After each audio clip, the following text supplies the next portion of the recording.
the show. So I have to say, as far as our students and what they did, and our staff members and what they did to make this possible again this year was outstanding, and I was very happy to see the amount of people that came in. So with that being said, I'm going to throw it over to Matthew Ventrella, who will give us some more information from the high school. Matt?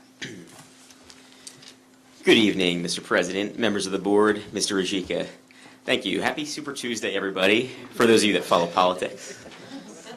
I can't believe that it's already March, and that in only 3 months, my time here as student representative will come to an end. But tonight, it is my great pleasure that I present the report of student life at the high school for the month of February. As many of you, including Mr. Rajika, know, tonight the 4 World Language Honor Societies collaborated with the High School Musical to deliver a grand evening for our senior citizens. The evening featured both a dinner and a show, as the international dinner was made entirely by the students and was followed by a special showing of Young Frankenstein. Tonight was truly a showcase of community involvement that occurs at West Milford High School. I hope all of you come out to see the musical, which is being performed from this Thursday to Saturday. Speaking of community involvement, the Interact Club was proud to host its annual Cinderella Project last Saturday. The organization received over 100 donations of gently used dresses, and the proceeds of that project will benefit students who cannot afford prom bids this June. Going off of prom, the Senior Class Council is currently hard at work finalizing the planning for the prom. They're also planning a volleyball tournament for the spring. Currently they are selling Class of 2016 lawn signs for only $20 each. I encourage you to buy them today and support our graduating class. At this time, I would like to congratulate the Highlander Band for their characteristically stellar success at the New Jersey Honor Band auditions. 22 students qualified for the North Jersey Area Band, the most ever in our band's history. 8 students made All-Region Band, which is the next level up, and 1 student, Alexis Silverman, was even awarded a place at the 2016 New Jersey All-State Band. Great job, Highlanders. Similar to this unprecedented success, I would like to congratulate all of the winter sports that are winding up their seasons, especially girls basketball, as they go on to the second round of the state tournament for the first time in over 11 years. The History Department is pleased to announce its History Students of the Month for January. Congratulations to Andrea Hilario and Matt Van Alstyne. Furthermore, a huge round of applause for the History Bowl team, which qualified for nationals after placing 14th at the state competition. This was the first time ever that our school competed in this event, and I was privileged to be a part of this team. I can honestly say that the competition was very exciting and engaging. Regarding the sad news in the Laba family earlier this month, I would like to express my sincerest condolences on behalf of the student body. Currently, various organizations such as Student Council and NHS are working together to plan a movie night fundraiser in order to raise money for the Ronald McDonald Foundation in the name of Madeline Laba. As we look towards the month of March, there are many upcoming activities at the high school, including Junior Prom, which takes place on Thursday, March 24th at Casabianca, and the Empty Bowls charity event on March 14th. That concludes my report for the month of February. I hope all of you have a great month and a great St. Patrick's Day.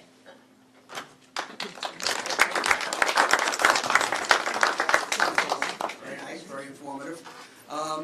It's important for us to reflect on, as you know, I think it was last week or the week meeting before, I shared the strategic plan with the Board of Education, looking at some of the things that came about from that meeting a year and a half ago. We also look at our own district plans and district goals. And it's very important that we keep in mind that the objective, no matter how you look at it, which goal you look at, is increasing student performance and creating a better environment. With that being said, one of the things I want to do tonight, and I have to do it, but I want to do it, is that I want to share the corrective action plan as required under ESA, that's the Elementary Secondary Education Act from 2015. Many times at this table, especially during the last school year, we had discussed times where we spoke about target participation rates with students taking the assessments being the new assessments PARC. Each school district was supposed to work toward having 95% of their students participate in taking that test. You know, there was much talk about sit and stare and all these other things that we got through by and large, and our students did take the test. However, we did not make the 95% cutoff. And by that, there's a actual plan from the state, and we had to look at that, I had to look at it, and it breaks it down for districts and schools. So if I look at that, the subgroups they look at are all students, white students, black students, Hispanic, Asian, so on and so forth. They go on to economically disadvantaged. So each one of the groups is considered a subgroup, and each one of those groups should have 95% participation. Now this is very important, and you know, we could come up with many reasons why park assessments are useless. It was a crazy idea. We went through all of that last year. However, we have to keep in mind that it's back again this year, and I honestly have to say I do not see this going anywhere. Maybe some nuances will change a bit, but the important thing to remember for all of us is the fact that this test is being used as a baseline to measure student performance. Therefore, it's important for our students to take the test. And the final piece of it is that in the school year 2019-2020, you have to pass this test in order to graduate from high school. Now, I've been around long enough to know that I can go back to GEPAs, I could go back to high school proficiency tests, high school proficiency assessments, HSPT, HSPA, and now the park assessments. These things stay. They change, but they don't go away. So we have to take this a bit more seriously, and that's why, you know, tonight when I talk about where we are in the process and what we need to do as part of our corrective action plan, it's important that we try to understand the implications of what happens if we don't. If we take a look, I shared with the board members, if you look, I gave 2 packets. One actually has numbers, it's a preliminary 2015 ESA accountability profile. And what I did was I selected a couple of neighboring school districts so you can see the participation rates by those districts. So the first one I have listed here is Hawthorne Public School District. Each one of the groups, participation met yes. So 95% of the student body at Hawthorne, which includes a high school, just like we do, was at yes. I go on to the next one, Haledon Public School District. Again, you see all categories are yes, 95% in each subgroup. I go on to look at Patterson Public School District, all yes with the exception of 2 areas. That did not meet the 95%. Pompton Lakes, again our neighbors not too far from here, also include a high school. 95% participation rate across the board. Passaic City County School, all yeses with the exception of 2 subgroups. And then I go over to North Haledon, and I'm going to jump to Wayne, again, all yes. If you turn to the very last page, we have West Milford Public School District.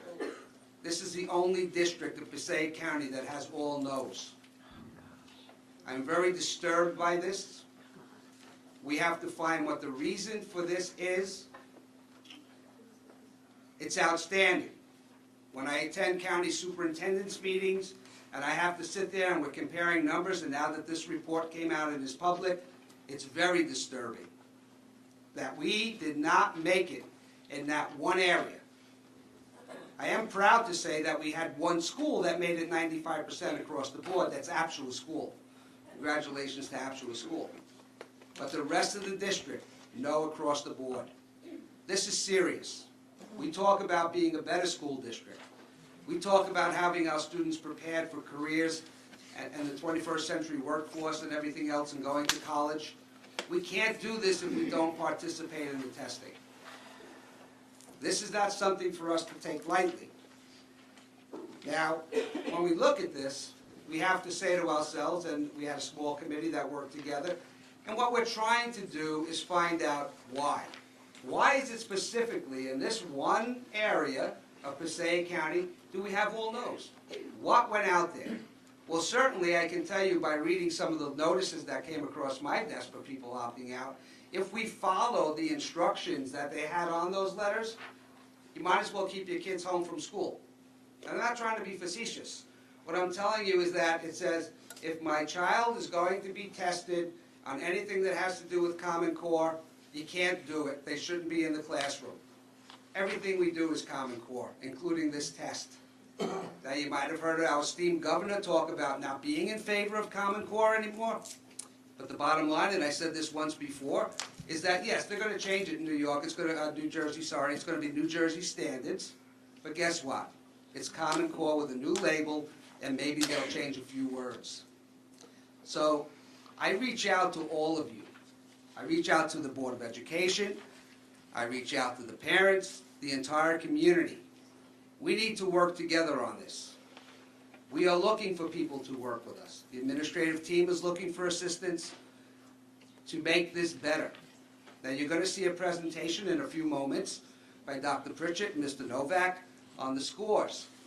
I have to tell you honestly, look at the scores, but don't ask too many questions. With the amount of students we have participate, it's hard to tell what the variables were. What students didn't take the test? The students that are way up here, the students who are at the bottom, the students in the middle. We can analyze the data for the next year and a half. This is a very, very difficult battle for us to work on. And we're not going to be able to get it done unless we work together. The thought of moving ahead, and I've already gotten some phone calls and emails on how we're going to get out of this. We have to get that, how we're going to get out of this, into how we're going to participate and do what everybody else is doing. I really don't know as of yet where we fell in the state, but I will find out that information and share that as well. So I can tell you, but for Passaic County, lowest participation rate, and it just is very, very disturbing. So with that being said, what I'd like to share with you first, basically would be what the board has to approve. Yep, thank you. Is the actual cap. And what I'm going to read to you is the one that we came up with for the district only at this point. We do have one for each school.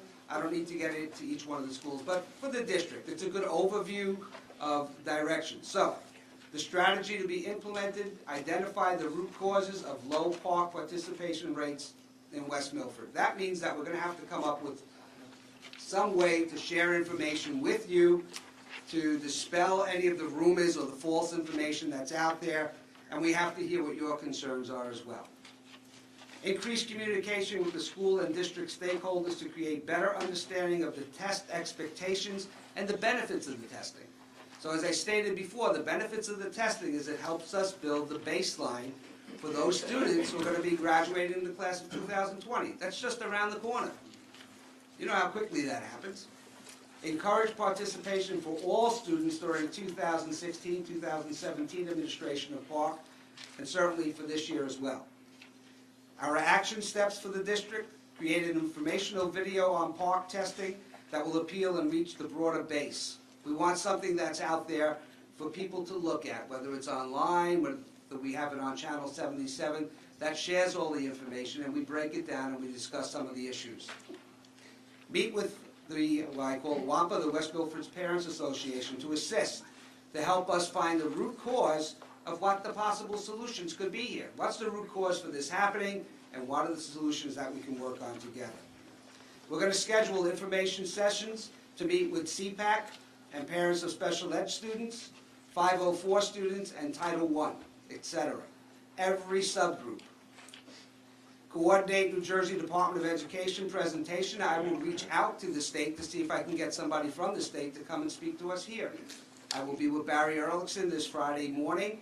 She's the Assistant Commissioner of Education, and I'm going to speak to her, see if she's available, if one of her colleagues will be available to come to West Milford to share the information. Hold administrative meetings to provide staff and essential knowledge for supporting students, families, while supporting staff with the skills and strategies to do so. So again, all I'm looking for at this point is help, the assistance from everybody here to help us be the best that we can possibly be. By resisting this test, we're doing nothing more than hurting our children and hurting the district. I thank you, and I want to present to you at this time if there are any questions, and I do want the board to look this over. I would like to have a vote on this for tonight because it is due to the county office on Friday, the 4th, if you want to get it in. It was ready for last week. Unfortunately, we weren't here, but we want to work on this, and hopefully we can get ourselves into a better position. But again, you're going to see now a presentation by Dr. Pritchett, our test coordinator, along with Mr. Novak, which will show you the numbers. And again, it's just difficult to decipher how effective those scores are and what they actually mean based on the number of students that we had take the test, with the exception of the one school. Thank you.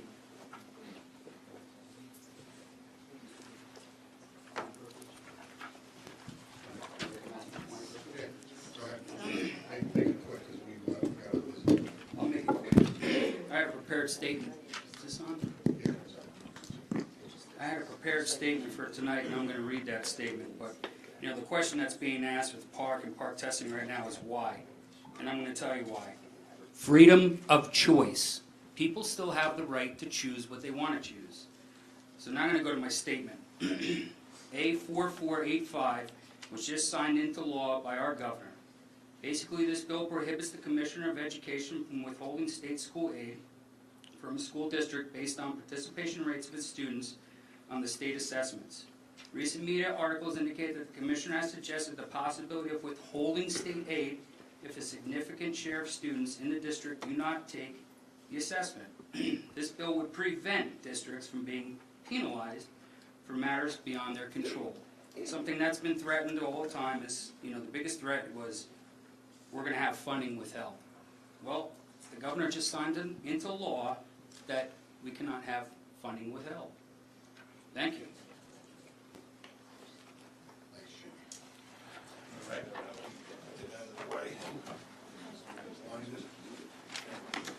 Good evening, everyone. We're about to present our scores for our last year's park assessment.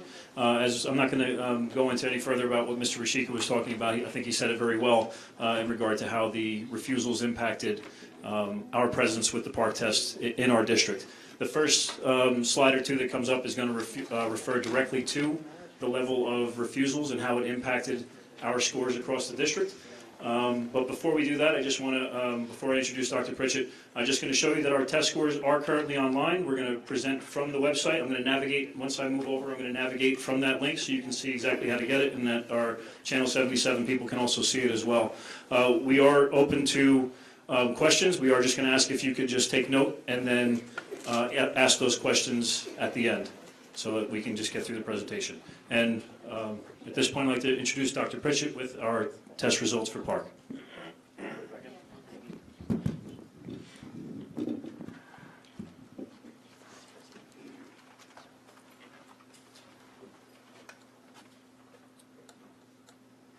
Thank you for having me back here tonight.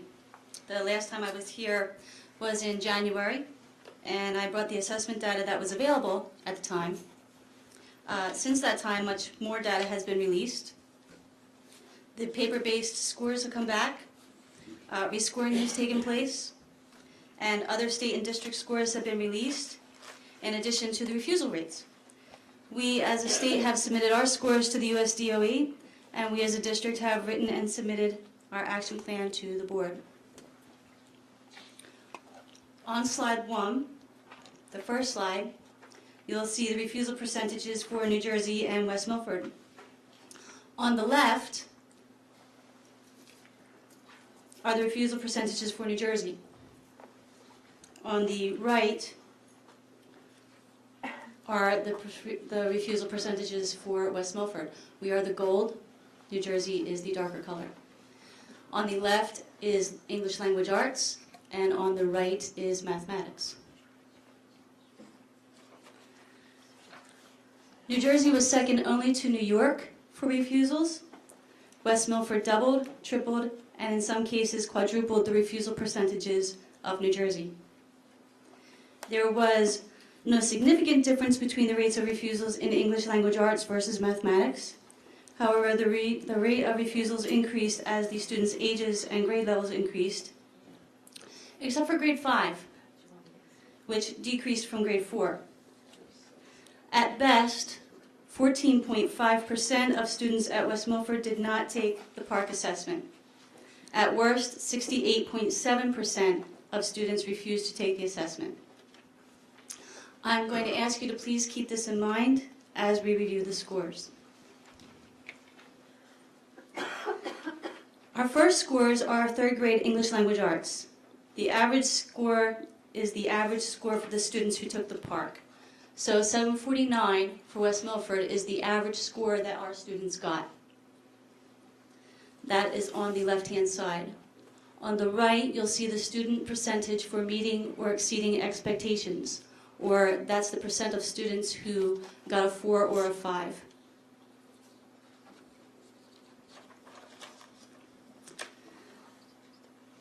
We had 51.8% of students who met or exceeded expectations for the mathematics score, and a 748.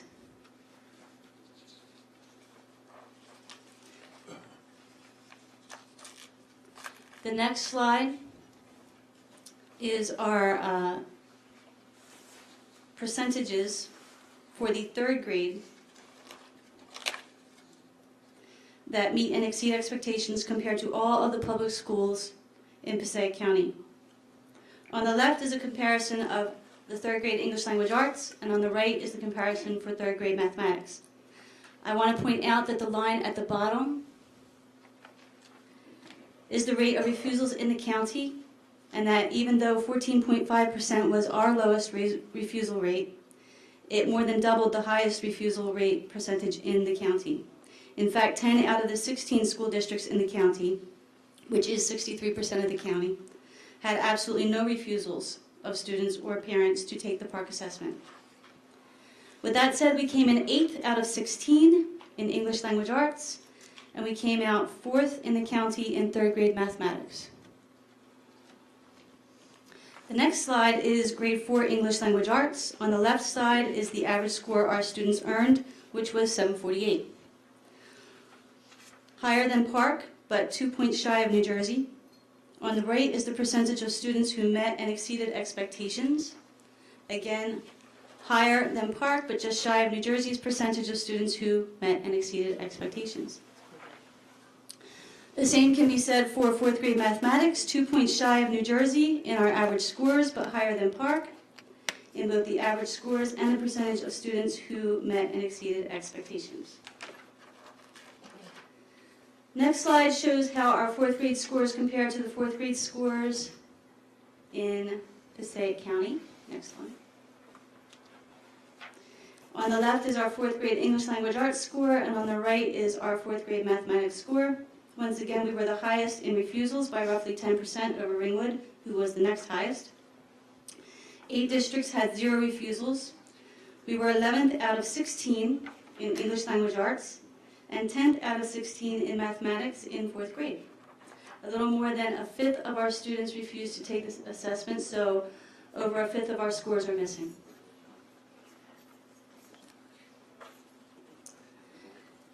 Our fifth grade average scores in English Language Arts were greater than Park and only 3 points shy of New Jersey's average scores, and it was the same for the percentage of students meeting and exceeding expectations.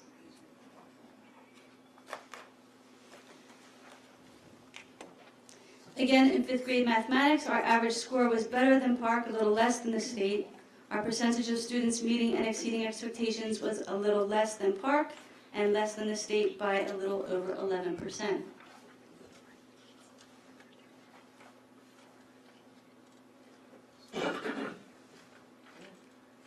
In Passaic County, our fifth grade English Language Arts scores were 9th out of 16. Our mathematics scores were 12th out of 16. Over 20% of our students refused to take the assessment, the most fifth grade refusals by far in the county.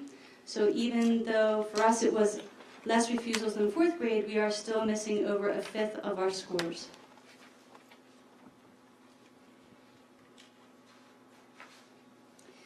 In grade 6 English Language Arts, we made a bit of a turnaround. Our average score was 750, which not only meets expectations, but was higher than both Park and New Jersey.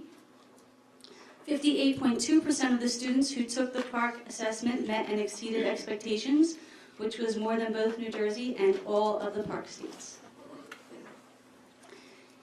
In grade 6 mathematics, our average score tied New Jersey at 742 and was more than the Park average score. We also tied New Jersey in the percentage of students who met and exceeded expectations and beat the Park State's percentage.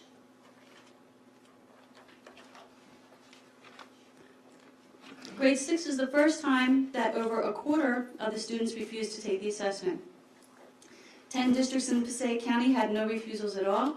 We had the highest amount of refusals at 27.3%, tripling the percentage of Wayne, who was the next closest at 8.6%. We came in 8 out of 16 in English language arts scores and 6 out of 16 in 6th grade mathematics.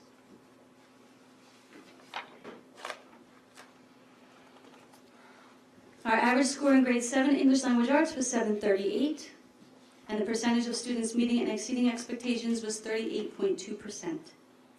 These scores were less than both New Jersey and Park. The same can be said for grade 7 mathematics. Our average student score was 732, and 24.2% of students met and exceeded expectations. In 7th grade, our percentage of refusals exceeded our score of students who met and exceeded expectations. That was in 7th grade mathematics. 24.2% met and exceeded expectations, and 33.1% refused to take the assessment. We are missing over 30% of our scores in 7th grade. We came in 13th out of 16 in Passaic County in English language arts, and 12th out of 16 districts in mathematics. In grade 8 English language arts, our average score was 745, which is only 5 points away from meeting expectations, and is higher than the average Park score, but 4 points lower than the average New Jersey student score. We also beat Park in 8th grade English language arts students meeting and exceeding expectations, and was only 2.4% shy of beating the New Jersey percentage. Our average score in 8th grade math was 719, lower than Park and the state. The percentage of students meeting and exceeding expectations was 9.8%, also lower than Park and the state. We were 9th out of 16 districts in Passaic County in 8th grade English language arts, and 15th out of 16 districts in Passaic County in 8th grade mathematics, beating only Passaic City. Over 30% of our 8th grade English language arts scores and over 40% of our 8th grade math scores are missing due to refusing the assessment. 9 districts in Passaic County had no 8th grade parent or student refusals.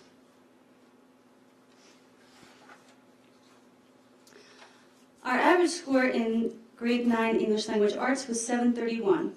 And 34.4% of the students met and exceeded expectations. Both scores are a bit lower than Park and New Jersey.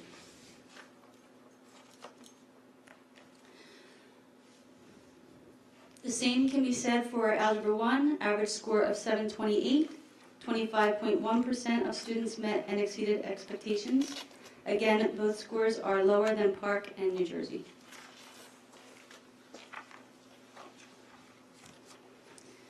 Almost half, 47.8%, of the 9th grade students refused to take the 9th grade English language arts assessment. So we are missing almost half of our scores. 44.1% of our students refused to take the Algebra 1 assessment. So we are missing over 40% of those scores. With that said, we came in 6th out of 10 in English language arts in the county. We came in 12th out of 19 Passaic County school districts who took the Park Algebra 1 assessment. In grade 10, English language arts, the average student score was 713, and 23.9% of students met and exceeded expectations. Both scores were lower than Park and New Jersey. The geometry average student score was higher than the grade 10 English language arts average student score at 720, but less students, 15.3%, met and exceeded expectations. Both scores were lower than Park and New Jersey. In In 10th grade English Language Arts, we are missing nearly 60% of our scores, and we are missing over 50% of our geometry scores. We came in 7th out of 11 in the county in 10th grade English Language Arts, and we came in 5th out of 11 districts in geometry. In grade 11 English Language Arts, our average student score was 744, higher than both Park and New Jersey. The percentage of students who met and exceeded expectations was also much higher than Park and the state percentage. Our Algebra 2 scores were also higher than both Park and the state of New Jersey. Our average student score was 727, and 24.2% of students met and exceeded expectations. In grade 11, we are missing over 65% of our scores in English Language Arts. In Algebra 2, we are missing almost 70% of our scores. We were first in the county in English Language Arts in 11th grade and third in the county in Algebra 2. Overall, our average student score met and exceeded expectations, which is a score of 750, only in 6th grade English Language Arts. Our percentage of students meeting and exceeding expectations was higher than the state of New Jersey in grades 3, 6, and 11, English Language Arts. In grade 3 and Algebra 2 and Mathematics, we tied the state of New Jersey in grade 6 Mathematics. On average, our district is missing more than a third of our scores. Our overall average refusal rate was 37% in English Language Arts and 34% in Mathematics. So our overall average school refusal rate was 35.5%.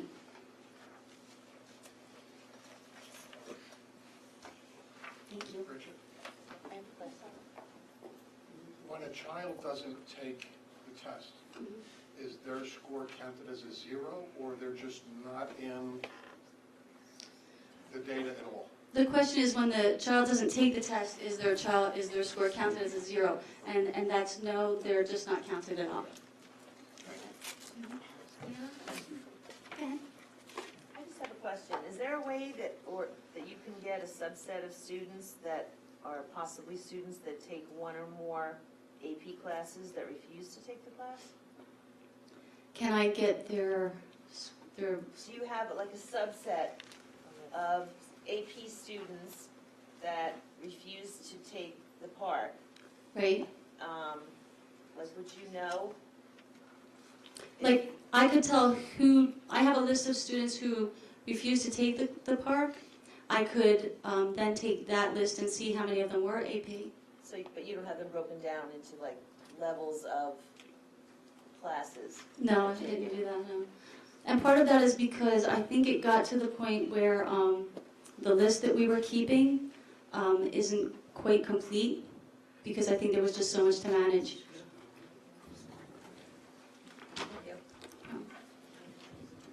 I had a quick question for you before you retire. You said that the park does not count students that refuse to take the test. As zeros. So As yours? they count them as a 0, or they don't count them at all? They don't count at They all. don't count at all. So then that would be a very accurate picture of the students who took the test. For the students who You took the guys- test, yes. Right. I But mean, we don't know, like Mr. Rashika said, we're not sure if the students who didn't take the test would have raised the scores. And we're thinking that probably they would have. If I'm going to believe that our scores could be better than they are, and I do believe that they could be better than they are, then I'm going to believe that the students who refused to take the score would have raised them. Well, it is a fact to stay then that this is an accurate picture of the population that decided to take the test. This is factual. That And it decided would be to take the speculation to test. say that if we added more people that were smarter, our scores would come up.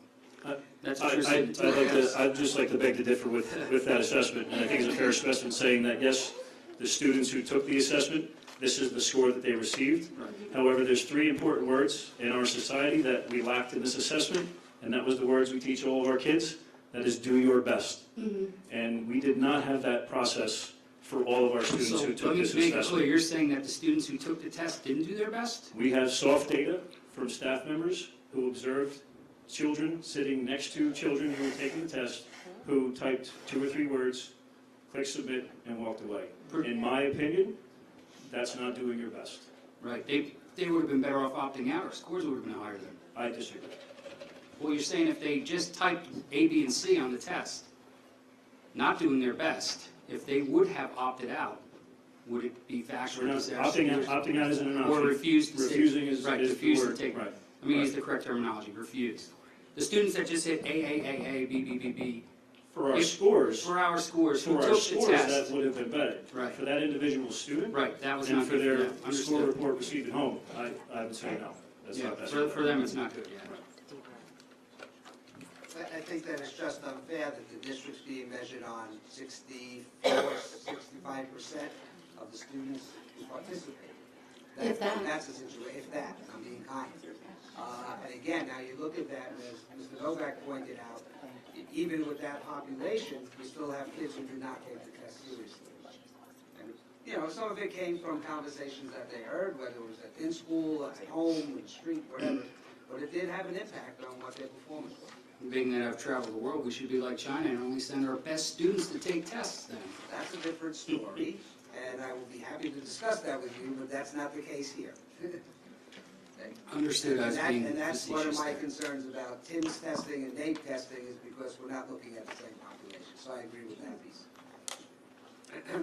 It seems to me that part of the problem with the testing last year was that the publicity was bad. It was bad That- publicity. It was bad publicity. People had misgivings about it. There was a lot of fear. There was a lot of anxiety. How, Dr. Pritchard, do you intend to solve that problem this year? I see that there are meetings planned but somebody here has to be a cheerleader. How do you intend to do that for our children? I am a cheerleader. I am. And I have gone around to a lot of places. And one of the great things is that a lot of this can be solved just by getting the right information out. For example, a lot of people thought that, you know, we were going to have our data sold. And that was something that went around and people heard and they thought that that was true. And that just simply wasn't true. Well, even the data that we collect is nobody's name, nobody's address or anything like that for the first thing. And the second part is that, you know, we have laws against that. So being able to let people know, you know, what's really happening. And the fact that we've gone through it once and, you know, everybody's still okay, everybody's still alive, you know, and I think that this time around, I think we're a little wiser. I think, you know, we're a little calmer. And I really don't believe that the refusals will be as great. Will you have an open office policy where parents can come in and Oh, say, yeah. okay. Oh yeah, I love talking to parents. You know me, I will talk to anybody. Anything you want to talk about, I'm here, come in. I'm happy to do so. That's one of the parts of it, and Mr. Rashika read through the corrective action plan earlier, is a series of informational sessions that are going to be offered, both formally and informally. And I'm going to throw the principals out there as well.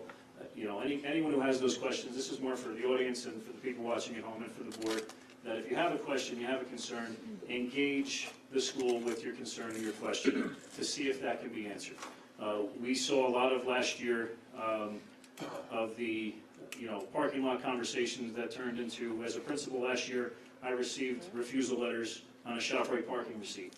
And that, well, funny to laugh about it, but that ended up being, a process. So I think it's important that we have those conversations, to make contact with the school and just open the lines of communication. Because I think in the end, we want to see these as being valid. And the only way we can do that is if we get all of our kids, or as many of our kids involved as we can. And get them to take it seriously, obviously. That's the whole, you'll jump in there, that's the whole thing, is the communication with parents and students has to be very thorough in the fact of what the expectations are and why we're taking the test. I think that's the big disconnect, is why are we taking this test? There was lots of negative publicity last year, truly.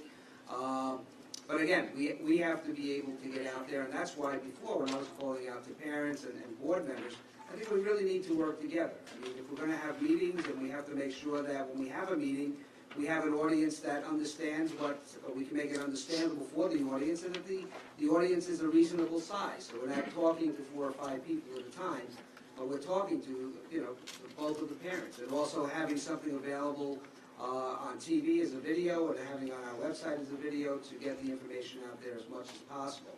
I spoke before about, one of the pieces with Common Core, and I wasn't joking when I said if you follow that truly, you wouldn't be able to teach students based on what those letters said to us. One of the other areas is that they don't want any information being shared. Well, the truth of the matter is probably for the last 8 to 10 years, teacher information and student information is shared with NJ Smart. It's a system. That's how everything's in the bank. Every student has a number, every teacher has a number, every administrator has a number, so much so that if I were going to hire a teacher, probably by next year, if we're starting to look at hiring new teachers, that through NJ Smart, you could actually get a better picture of what that teacher has performed in the past than what you're going to get from a recommendation letter. Now, we have no way of changing that. So if I said that it's not going to end up in some kind of data collection or someplace, I'd be lying. Scores go places. Student information goes places. That's how the state runs. And, we just have to be positive about it and make everybody understand that no one's doing this to hurt anyone. And I think that we really want to work on, as I said before, is doing the best possible for our students and for our district. We want to be a competitive school district. I hear over and over again, if the school district were better, more houses would sell. But we got to work on being a better school district then. And the only way we can do that is so that we collectively can have a positive outcome from these tests that put us on the map. And I think that the only way to do that is to reach out to everybody. I truly respect Mr. Dever, and I truly do. I love working with him. But it's not about the money or funds coming from the state. I'm simply looking at student performance. That's the only thing I'm looking at. Student and district performance. Whether we get the money or not, we'll let Ms. Francisco worry about that. But the bottom line is that, again, it goes back to our scores. And going back to the very first statement I made, the data to have the baseline so we know where we are. To have a true baseline to know where our students are. So, hopefully, we'll be reaching out. We'll put some stuff on the website. Please don't hesitate to contact either one of us or all 3 of us. And we look forward to building a team together to work together.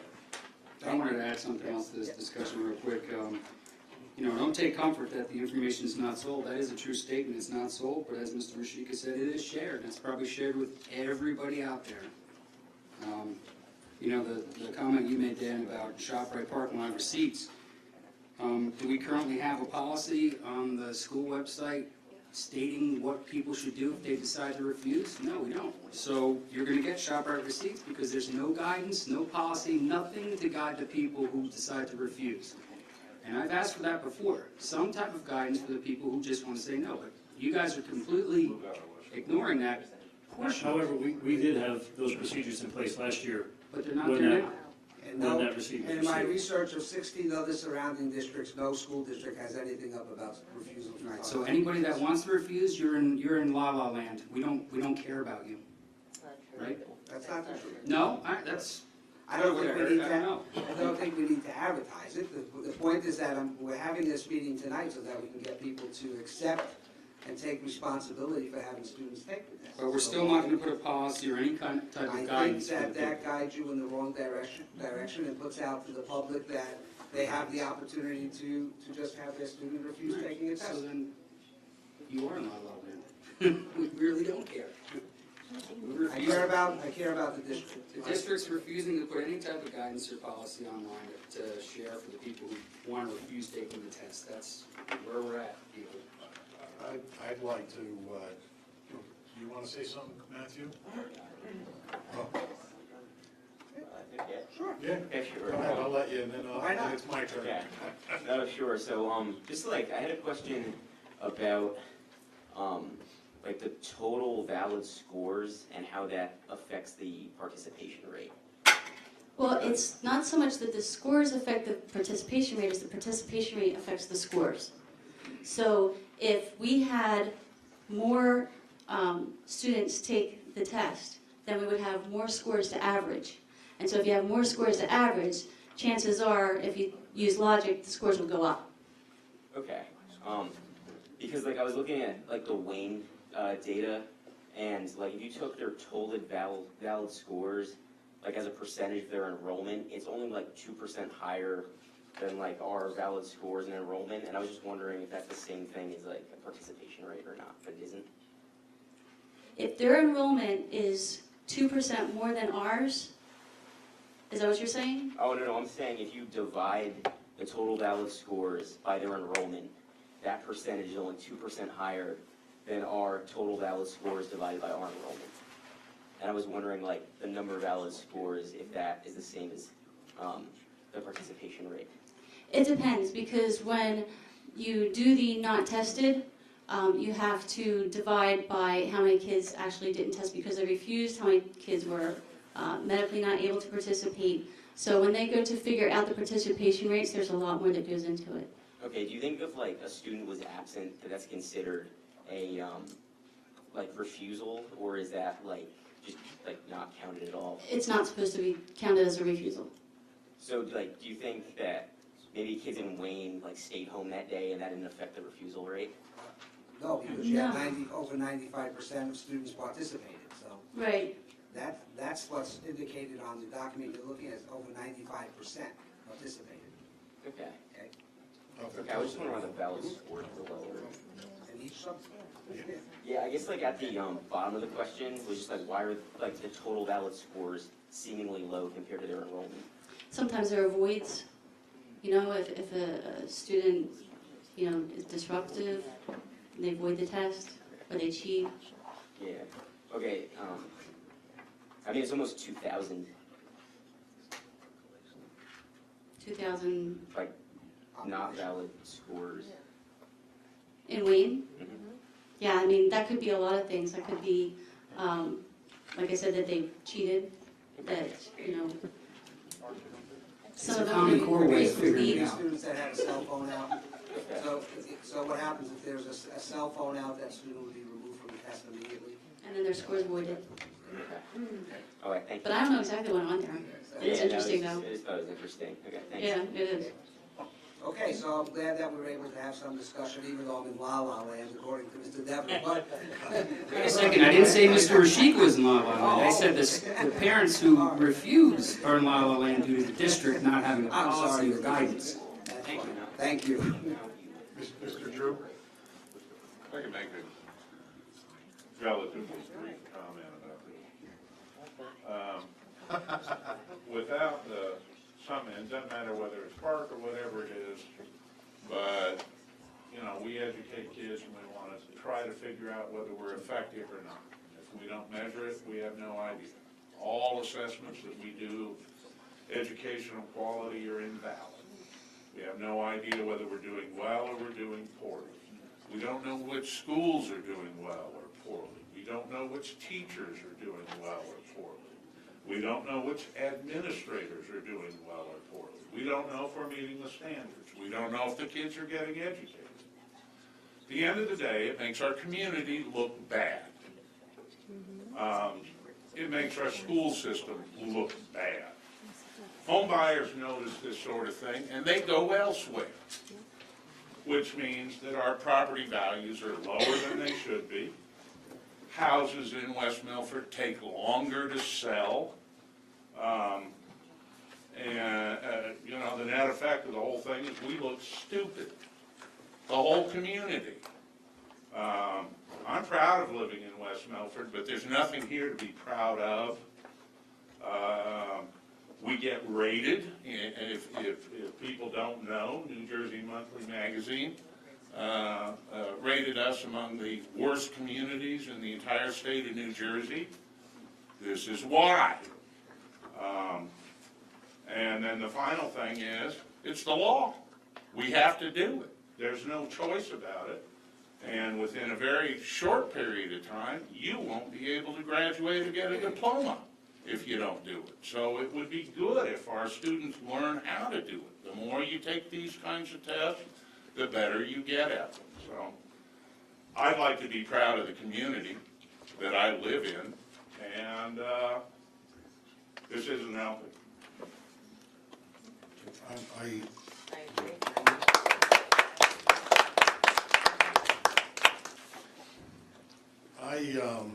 I'd like to put my 3 cents in.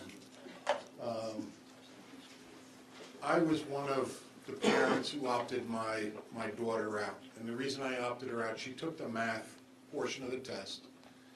She got home and she told me, there's stuff on here that they haven't even taught me that they're testing me on. And with that, I said, if you're gonna waste my daughter's time in the class, I'm opting her out, because why test her on something that she hasn't been taught? So I opted her out. Now, opted out, refused, opted out, whatever. We know. Everybody knows. But this year, that's not going to be the case. We were doing superintendent interviews, and one of the superintendent candidates had said she looked at the results and saw the high opt-out and said that we should, your kids, you got to have pride in your community. Make them take it. It's, a little Highlander pride, and we should be taking this test. Now, this year, my daughter's taking it hands down. There's no weaseling out of this one, okay? But at the same time, I understand Mr. Devers' right to talk against it, and I have no problem with that. That's his God-given right. This is a democracy that we live in. However, we pay taxes. We don't like to, but we pay taxes. So in that context, we have a test. The kids might not like it, we might not like it, but we should let the kids take it. We should let them see, we should see their results, see how we fare. My daughter, and I see Mrs. Reinhold in the audience, she's one of the AP students, and honors classes. So I know that she would probably push that up a little bit, knowing my daughter, she aced New Jersey Asked in the mathematics, and she was high up in the science and in the English language arts. So I think as a community, we should make our kids take this test. Although I understand reasons people might not want to, but as for a board, it'll give us some direction on to see where we're lacking, and then we can put the heat on Mr. Novak. Exactly. To make sure that those areas of weakness are addressed. So when we look at it in that context, I think it's a good thing that we take that, we have our kids take that test. He's going to get some heat, and that flows downhill, of course. So teachers are going to get a little heat, but we need to take this, and I carry this now at all board meetings. Chip that Mr. Novak gave us, and it says all in. All in. And I think that as a community, we should be all in, and we should make our kids take this test. It's not going to hurt them. It's not going to be the end of the world, but it'll give us a good indication of where we're lacking and how to address it. So I hope that people will think twice before they refuse or opt out this year. And we as a board, we need to do a much better job communicating that. As board members, as administrators, we need to go on the offensive. So that's it. Thank you. All in. Okay. Okay. Go ahead, Don. All right, yes. I agree that as a district, as a measurement tool, right now, with the number of refusals we have, this data is virtually useless on a district-wide level. If we have more participation, it may become useful, as Jim said. But as a parent, I've been learning about this more and more, and I found something that was very persuasive to me, and that is that this particular test pinpoints areas of individual student difficulty or success much more accurately than previous tests. And from an individual student standpoint, the teacher can look at that student's results, assuming that the student actually tried on the test, and be able to pinpoint the problems. For instance, in language arts, it might be word comprehension versus something else. They might be able to better pinpoint the issue with that student and help them and individualize their learning a little bit and help them with the area that they need help in. And as a parent, I thought that was a very, even if the district data is not happening because there's too many refusals, from an individual student standpoint, I think I would like my kids to have that benefit. So that's all I'd like to say. Thank you, Bob. Thank you. Thank you, Dr. Pritchett. Thank you very much. Thank you. I just wanted to show the record. Just so you know, too, Dr. Pritchett has scheduled some of the meetings. We will have those posted online probably by tomorrow, if you haven't participated in any of the meetings. And of course, we will have more meetings coming up, as I discussed earlier with the group. And just to Mr. Foodie's point, I think there was a good point made there with his own daughter reaching material that she wasn't taught yet. Well, that's basically how you get to a baseline, because some of those kids, you find out exactly where they are, how much knowledge they have at a given time in the school year based on the information they have or don't have. So again, it goes toward building that baseline. And I think, although sometimes we're very, very serious with this, and we should be very serious with it, but I'm very happy that we were able, once again, to have a discussion about it with everyone here. So I really appreciate that, and I'm hoping that, as I said before, that we can continue to work together and do a better job for this school year in working with Park Assessment. So thank you, everyone. I appreciate your time and certainly listening to our presentations. Thanks. Okay, is that it? That's it. Okay. Barbara, special reports and correspondence? Yes, thank you. I believe you had the minutes from the January meetings available for your review and consideration. Any discussion?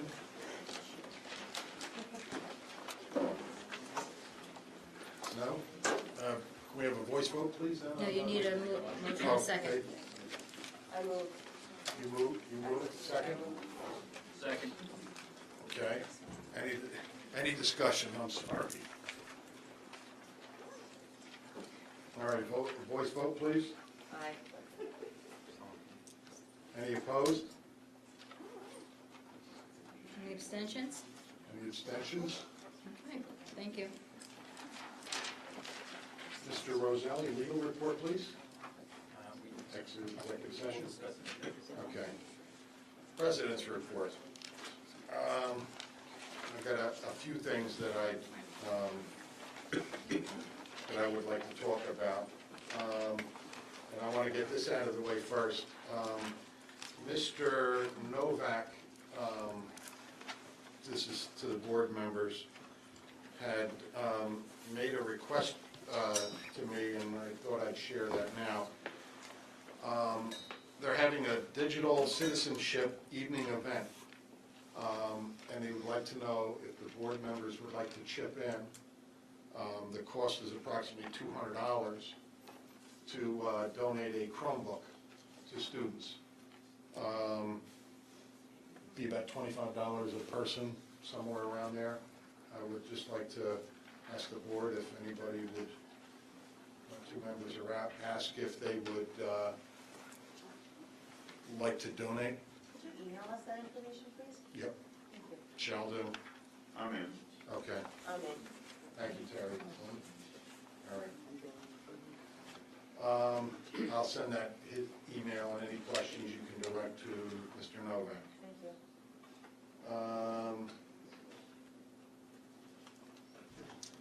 I'd like to say the Pride Rummage Sale is April 22nd and 23rd.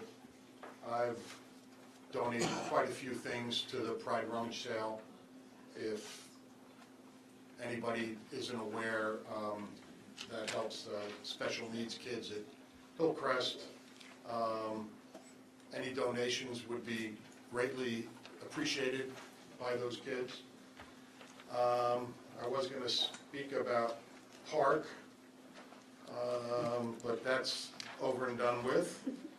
I would also like to report to the board and the community, the solar study was finished as far as the structural analysis of our buildings. The 4 buildings were Macapin, Westbrook, Marshall Hill, and the high school.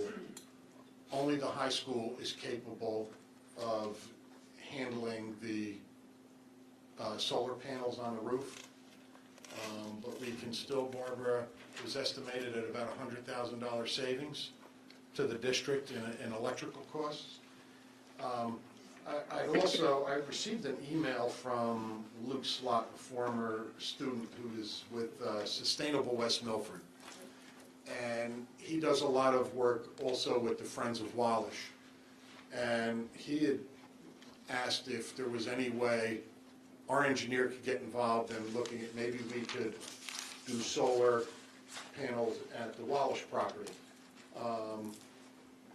Not on the buildings, I know they're not going to be able to handle it, but in the back fields, that might be an alternative for the board to consider, and at the same time be a good township and Board of Ed venture where we could have additional electrical savings and the township as well. I would like to, if the board is okay with that, bring that idea to the town council tomorrow evening. I can't see any reason why we wouldn't investigate it. Okay. Anybody opposed to that? No? Okay. So I will do that tomorrow evening. Bring that up to the council. That's something that we can discuss at a joint Township Board of Ed committee meeting. Let's see.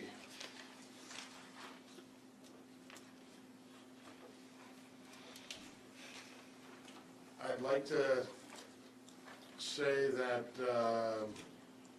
so far I know of Terry has gone, myself, Mr. Drew I think is scheduled for Friday. We were invited to the Apshua School Read Across America.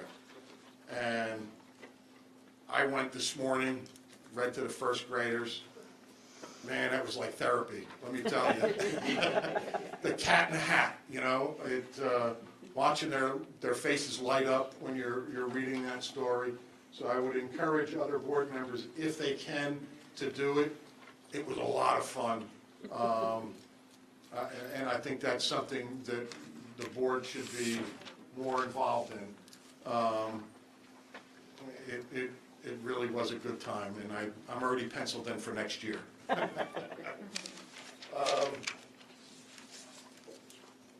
guess, Tony, you should have, at this point, he should have filled out superintendent evaluation forms for New Jersey school boards, and put in our goals and our progress towards them at this point. You've done that. We'll probably, as a board, be receiving an email from New Jersey School Board to do our part of that superintendent evaluation. So look for that in the coming month from New Jersey School Boards, and please get that filled out as soon as possible. And I have one last thing to say, well, 2 things. I'll get to, I've been getting a lot of emails, phone calls regarding bullying in the district. It's not fun to be reading this and reading the stories that some of these kids are going through. I would encourage all of our staff to make really that their #1 priority. The welfare of every student in this district is paramount to us succeeding, and I would hope that all staff members would really take that to heart. Some of these stories I heard, and I'm not going to repeat it at this point, but they're heartbreaking. And I don't want to see any kid go through what some of these kids have gone through. So I hope that it can be addressed and with a vengeance by staff. And one last thing, there was a post on the West Milford Moms Facebook page, and it said, and I quote, that the board, all they do is pass budgets and fix roofs. And that's the farthest thing from the truth that I've ever heard. We put in countless hours, superintendent interviews, you know, going over paperwork and programs, and we can't address everything, and if a parent's got a concern and they bring it to the board's attention, we'll do our best to deal with it. But to make that, and that's from a, I guess, former PTA president, I'm not going to mention any names, but those comments are irresponsible. We all work hard at what we do. It's volunteer. You know, I had a full head of hair a month ago. You know, it's tough. I would hope that parents would make comments that really reflect accurately what this board does. It's not fun sometimes, but at other times, like reading to The Cat in the Hat, it's very rewarding. Or donating a computer or donating time, whatever it is that we do. We volunteer because we love this community. We're not here just to pass budgets and fix roofs. Those are secondary. Our number one concern is the kids, and it will always be the kids, because ultimately that's why we're all here. It's for the kids of this township. So with that, that's the end of my president's report. Thank you very much for putting up with me.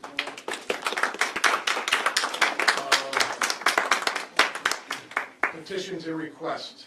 Petitioners who have requested to speak prior to the meeting will be first with 5 minutes for each petitioner, for a period of 30 minutes, and then time permitting, other petitions and requests limited to 5 minutes per petitioner will be allowed until the 30-minute period transpires. Petitioners speaking during petitions and requests are asked to address topics listed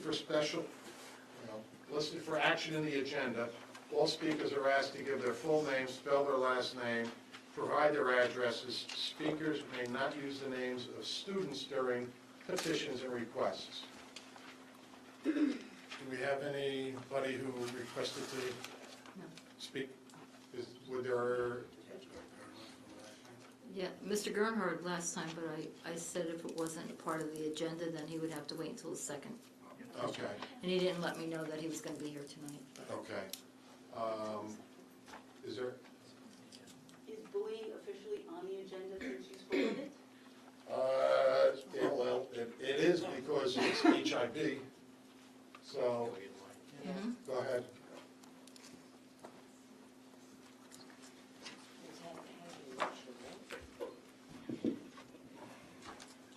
Tracy Huber, West Milford. As most of you know who regularly attend these meetings, I've been coming to meetings and communicating with you in person and via email for more than a year now. My purpose is to bring awareness to the most troubling issues in our schools, one of which is bullying and the inadequate response of this district administration to address it.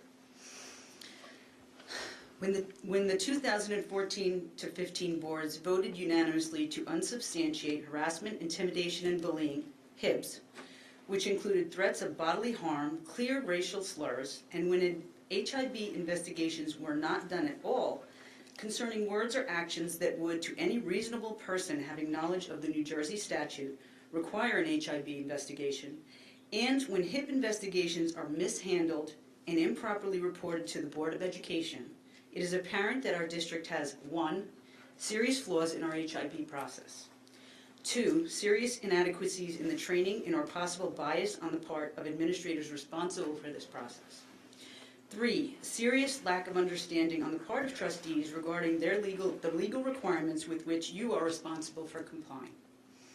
And 4, serious lack of leadership and accountability within the administrative structure of this district. The 2 physical assaults that took place recently at the high school on the same student are common knowledge now. These attacks were preceded by incidents of bullying by these aggressor students, including one in which no HIB investigation was done. The fact that a planned attack about which the school was warned was met with no intervention by a principal is unconscionable.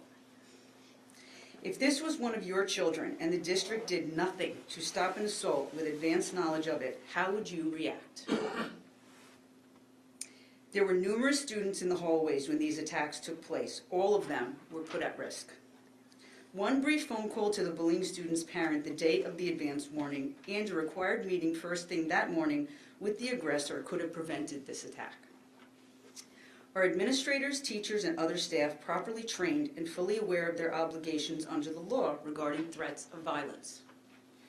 Are you aware that neither the police nor the parents were immediately notified by a staff member after the attacks actually took place? After ensuring the immediate safety of the victim, shouldn't communicating with parents be a priority after their child is assaulted? A similar situation occurred last year at Marshall Hill when a child was badly bitten, after which neither the parents nor the police were contacted. I understand the particular incident resulted in a restraining order against the aggressor student. While not all trustees may be familiar with the Memorandum of Understanding between a school district and law enforcement, administrators and staff in the district should be.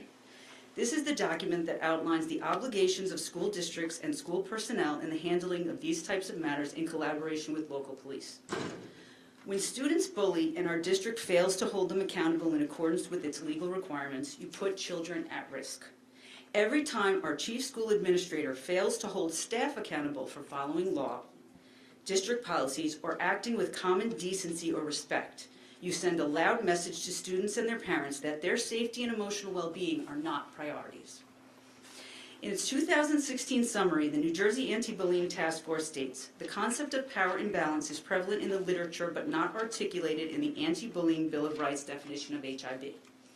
The task force stated that the imbalance of power is a common denominator which is present in all bullying incidents and takes into account the relative power, whether actual or perceived, of the aggressor and the target in relation to specific characteristics that are just as real as race, ethnicity, sexual orientation, or others in the specified statute.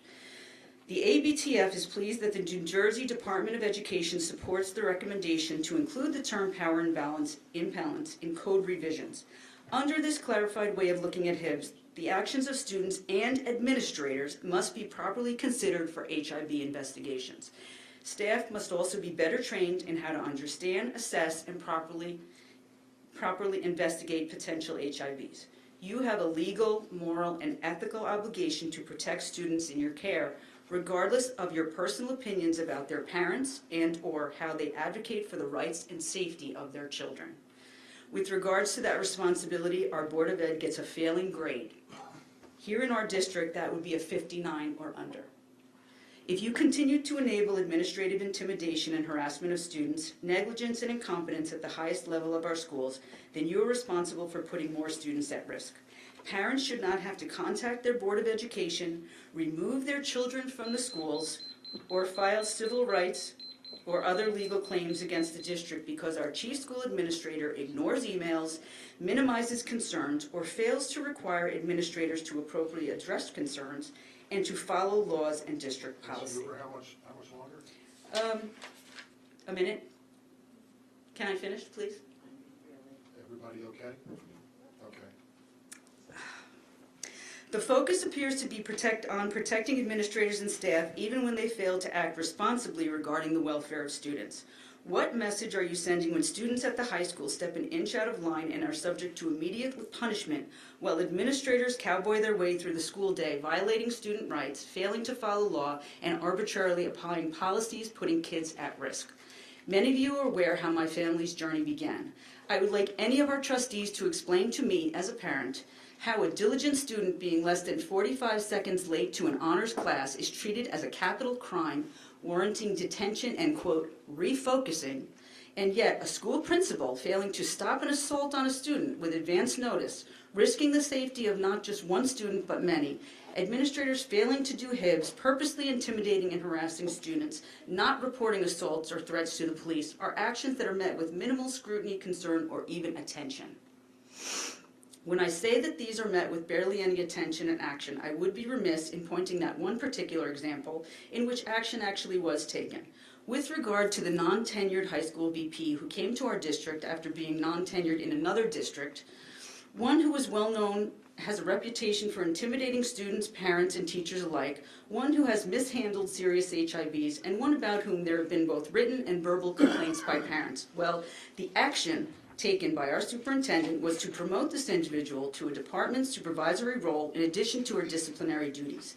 Your response and message to the over 3 years of teacher, parent, and especially student victims of this VP was heard loud and clear. The institutionalized lack of accountability here has eroded all trust. You can expect more parents to be reaching out to you directly, as there is little faith that they will be heard or their matters will be dealt with in a respectful, timely, and appropriate manner by district administrators. Ignorance of what is actually taking place in our schools or of the law is not a valid excuse or a legal defense. As the leaders of this district, you share the culpability for the outcome. You must first acknowledge what is broken here and hold our chief administrator accountable for the growing mess taking place in our schools. What type of tragedy is it going to take before you actually take action? When will this board step up and do something definitive to ensure the safety and proper education of our children? I will continue to encourage parents to reach out to me to speak up and contact the appropriate administrators, our chief school administrator, and the board. And for those who are too afraid to speak here for fear of retaliation against their children, as we explained to the board in our letter almost a year ago, with their permission, I will start sharing their stories at these public meetings. It is clear from the increase in parents reaching out to me to share experiences that my work here is just beginning. Thank you.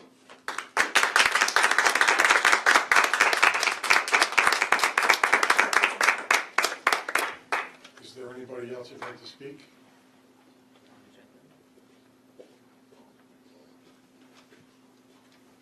Joella Neosi of West Milford. Is this on? It's on bullying. Okay. Can you say your full address, please?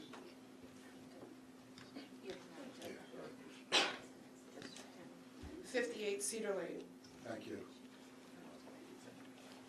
Good evening. I'm an 8th grader on home instruction from Macapin. I would like to address you on a topic that has greatly impacted my life: bullying. This is more than just teasing and name calling.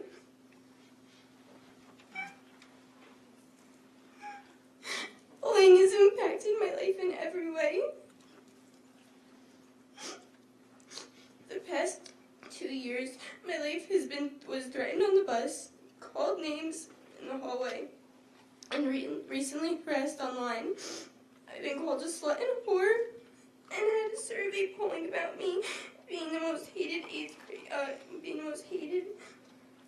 Macapin. Kicked in my knee because they didn't believe that it was hurt. Things stolen from my locker, and worst of all, told to kill myself. The only assistance ever offered by the classmates was to help me commit suicide. After being told these things, I feel worthless. I cry every day. I feel insignificant. I was told if I died, no one would care. When I attended school, I tried to hold my head up high and put a smile on my face. I thought this would show the bullies they did not win, but I am tired. I am tired of playing the part of being a happy teenager when all these horrible words have killed pieces of me. I'm no longer strong enough. I was a MAC Club member. It was something I was very proud of. I thought we could make a difference. I was super excited to be invited to attend a conference in Walt Disney World. My parents helped fundraise and scrap together money for the trip. Once I voiced my problems to the school, I found this opportunity taken away from me. School administration said they did not want any conflict. I was punished for speaking up on being bullied. My worst fears came true. I was punished and feel the school did not believe me. Worse yet, I am blamed for being the victim. I'm so thankful for my parents and family who have supported me during this time. If it wasn't for them, for their love and help, I did not think I would have survived this. I feel the school has turned a blind eye to this topic. I feel I was the one who was punished for my cries and my cries being ignored. It is my hope by me speaking up today, we as a school community can provide to prevent other victims of the future. Thank you. Thank you.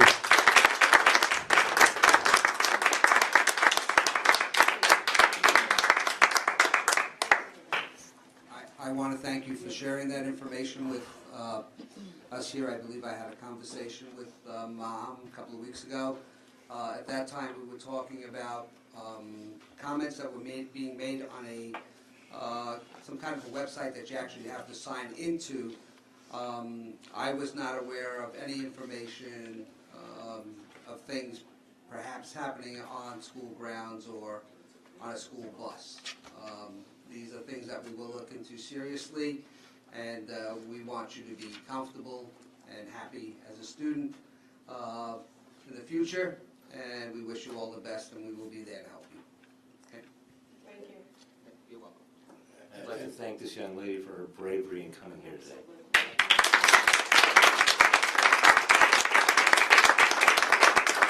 I was about to say the same thing. Thank you very much. It's a very hard thing for you to do what you just did. You should be proud of yourself. The behavior like that is just, to me, is unacceptable. She's advocating for so many other kids in our school that are being bullied.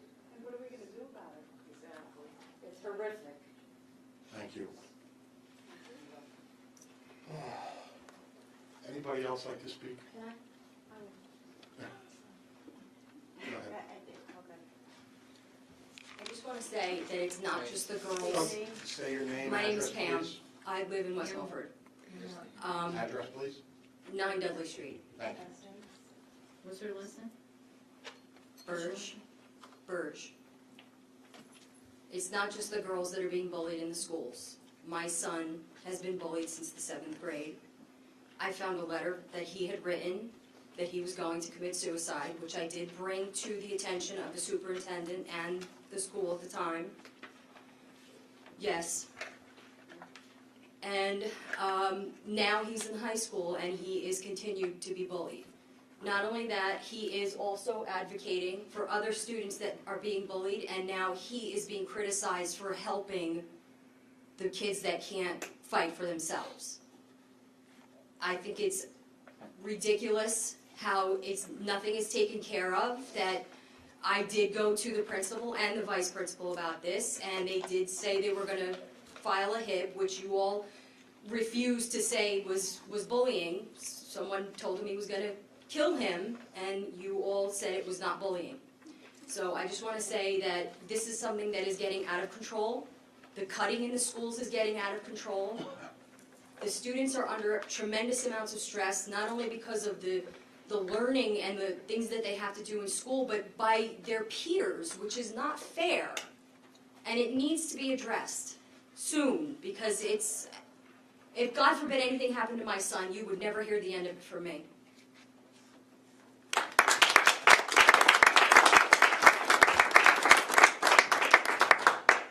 Mrs. Huber, you didn't give your address earlier. Nope. You don't have to. Read your policies. Oh, does it say? Yeah, You know, okay. He knows where I live.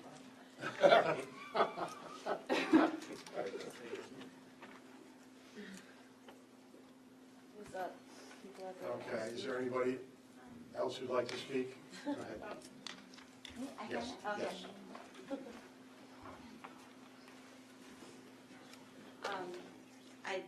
I was about the park, but I just want to let you know that I actually have seen the poll that went around the school system, and it was disgusting to the point of, first of all, my name's Deborah LaRusso. I live in Lindy Lake, 71 Hudson Drive. I'm the PTO president of Maple Road School. I basically want to speak about park, but I just want to let you know that I've actually seen this list, and it's appalling, it's disgusting, It is the most hated girl in the school, and there's no children here, right? The most bangable teacher is on the list. And for this to be going around in 7th and 8th grade is kind of disgusting. And I have a child going into 7th grade in the fall. And it scares me to death because I don't want him to get wrapped up in a situation where he is afraid to go to school, or he is afraid to confide in somebody or go to somebody if he is having a problem. So I just want to let you know that this list that's going around, this anonymous, I've seen it with my own 2 eyes, and I've also seen the fight in the high school because everybody records on their cell phones and it gets sent around, and it's just, you know, I fear for some of our children's safety. On a lighter note, as far as the park is concerned, I have to say I agree with Mrs. Dwyer 150,000%. It is, last year we went through as a parent, and again as a PTO president, I would have to say there was a lot of bad PR. And I think that the root cause of the lack of participation was fear and panic. And panic equals fear. And when people don't understand what's going on, when people don't truly know what their children are going to be doing or what they are involved in, they tend to back away. One of my children took the park, one did not. My younger son has special needs. He did not take the park last year, but thanks to Dr. Pritchett, who cordially and graciously came to one of our PTO meetings and spoke to all of our parents. My son is now taking the park this year because she answered so many questions that parents had that we had no idea. And I'm being honest with you. I know 2 people, who I will not mention their names, that their children suffer from color blindness, and that is why they opted their children or refused the park. Dr. Pritchett informed us that there is a park test available in black and white. If we had known this, their children would have taken the park. So a lot of last year was bad PR, lack of information, fear, panic, anything new. It's always, you know, oh my goodness, what do we do? How do we handle this? And I think there just needs to be more of an open bridge of communication between the district and the schools individually. Having Dr. Pritchett at our PTO meeting was one of the best things that we've done this year. She was extremely informative and answered a gazillion questions, and we badgered her to death, but she really did make a huge difference on a lot of parents' opinions. So I, as the president, appreciate that, and so do our parents at our school. My only concern, and it was said earlier, is how do we reach the kids? How do we get the kids to stop typing A, B, A, B, A, B? And I know they do. I know the kids in the high school, some of the essays I've heard that were written, it blows my mind how they could even write that on a piece of paper and hand it in and call it an essay. How do we get the kids to take it seriously? Now, if the parents are more informed, yes, as a parent, I have the ability to make my children take the test, but how do I make my children, and not just at home, but from an educational standpoint, make them understand that this is truly serious, that this is something that will impact them in the future, that it's not a joke. Parents may be consenting, but the kids are not taking it seriously. So that's a whole other aspect of the issue that needs to be addressed, is not so much the parent community, but also the student body. So, thank you. No, I thank you. One of the things we discussed before, though, was getting the information out to, and I know Mr. Novak alluded to discussion with principals, but it is working with staff and trying to create an environment where, we talked about a cheerleader too, so Ms. Pritchett, Dr. Pritchett will be a cheerleader. Yes. But we'll get out there and share the information, and again, share what it's about. They have to know what it's about and why. I know And I she think that's what changed we need to several do. people's minds that Okay. night. Yep, so And that's I was actually good. going to reach out to Mr. Novak and invite him to one of our PTO meetings, Yeah, and I'm you happy as to well, do that. Mr. Thank you. Rashika, because the more information, the But better. I have, and that's the part, I do have one other question. You were referencing a poll that you saw. Oh, yes. Where does one have access to the poll? It's anonymous, to be perfectly honest with you. Go ahead. No, it really is, it's like a Snapchat, it's like, Okay. it's an anonymous poll, and it looks as if it's on a yellow loose leaf piece of paper, and there's questions, and it has the person's name next to the question. Unfortunately. I guess it's online, right? Ask FM. It's online. You can get it anywhere. It's an app. Like I went to MacPin for the cyberbullying seminar, Yeah, that's what we, yeah. which was excellent, Okay. but that's where all of this is coming from, is apps. Thank you. Some of it was already taken down. I contacted the state police. Right, and that's the one we spoke, okay, that's fine. Yes, some of it was taken down. It's through Ask FM. If you go online at your home, do you want me to come up there? Yeah, if you don't mind, please. If, Just so it's on the record. okay, Carrie Neosi, 58 Cedar Lane. Ask FM is obviously an app that you can get on your phone or your iPad. And they recently purchased this company from China called Straw Poll. And Straw Poll creates these, the kids are able to make these polls. Where's the best place to shop? There's actually, I have snapshots on my phone, the biggest slut, most screwable teacher, most hated 8th grader, wears the most see-through leggings. It's just a random kind of thing that they put out. Yes. You have to download an app to get there. Right, so- I'm just trying to figure out how I can. The problem is, Straw Poll is from China, and they don't link up with IP addresses. So you can't hold anybody responsible for that.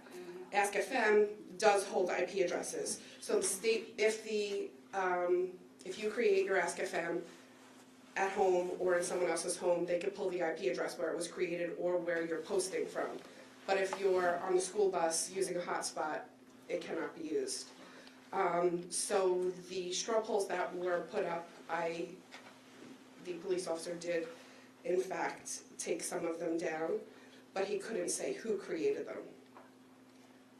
So that's what. It's one of the things we learned when we have Melissa Stroud, the digital, the online piece about all these different apps and cyberbullying. They're very difficult for us to keep up with, certainly for anybody, but it is something that we're going to have to look into to see. It's actually very scary because I do actually have my own Ask FM that I created. I'm actually a boy, and I did this so that I can go on and see what kids are saying about my daughter. And it is as easy as I went on, I knew a few of the kids' names, and all I did was click follow, follow, follow, follow. I'm now following over 200 kids in the district, and they have no idea who I am. I don't ask any questions because I just do it to be informed of what's going on. And I take snapshots of certain things just so I have for my record.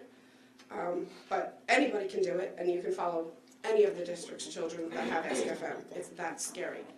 You could be in England and follow children here. I did the same thing. I went on Kik. I did it for 30 minutes. Posed as a 16-year-old girl, made up a name, grabbed a profile picture off of some random website, and connected to multiple high school students, and then within 30 minutes deleted it. But it's that easy. That easy. So this is what we're dealing with too. I mean, it's just a matter of. You are dealing with anybody, it could be anybody speaking to your children at any time, and it could be anyone. It's not just the administration, it's parents' negligence as well. Parents really need to be more diligent. One of the things that came out of Ms. Stroud's presentation is that there is a law that may come down that holds parents responsible for some of it. And I'm not saying that's the cure, but certainly, again, as I said before, we need to work together on a lot of things. So, but we can't have control. I can't have administrators spending time looking at apps during the course of the day when we're worried about student scores and everything else. But certainly, if you have something, you can bring it to us. We can only do what we can, but it doesn't sound like we can do much with the information from there. But if a parent is being held accountable for what their children are saying, it will stop the not my child. And I think that's the key, because people will, unless it's proven, they will deny it. Absolutely. Okay, thank you. Thank you. Appreciate that.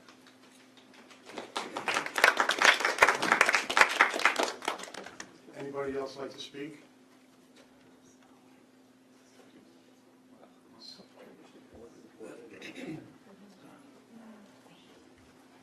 My name is Michelle Panicucci, 261 Germantown Road. My daughter was severely bullied last spring by a number of girls, which are a group of girls named by a number, which I know many people are aware of. And it's been going on it's still going on. I sent pictures of chats in to the principal. We tried to file a HIB report. Well, it was too late in the year, and then it would have to carry on. I did many things. I copied things. My daughter didn't want to go to school. She now has mono and is being told she doesn't want to go to school because she's faking it. There are so many social media things that I have on tape, on paper, that I gave to our administration, and nothing was done. I was told it was going to be. It was not. And so many other girls suffered from the same particular girls that were bullying everyone horrifically. I would also like to make a note that I don't know if parents are aware that kids are sending naked pictures. They're sending nudes out left and right like candy, and they have their own apps that they delete at home. I think it's a disgrace that parents don't know what's going on and they say, not my kid. My daughter's a fighter. She continued through the whole year. She's an A student. She's an honor student, and she held her head high through all of this when she wanted to cry. And there are so many things. Ask FM, well, she was voted the ugliest girl in a group. I could go on and on. There was a couple things about her. It's appalling, and nothing was ever done for me, for my daughter, and I didn't think I would speak because I didn't, but I think someone else should speak up about this, because this particular girls have ruined so many of our girls' lives. Thank you. Thank you.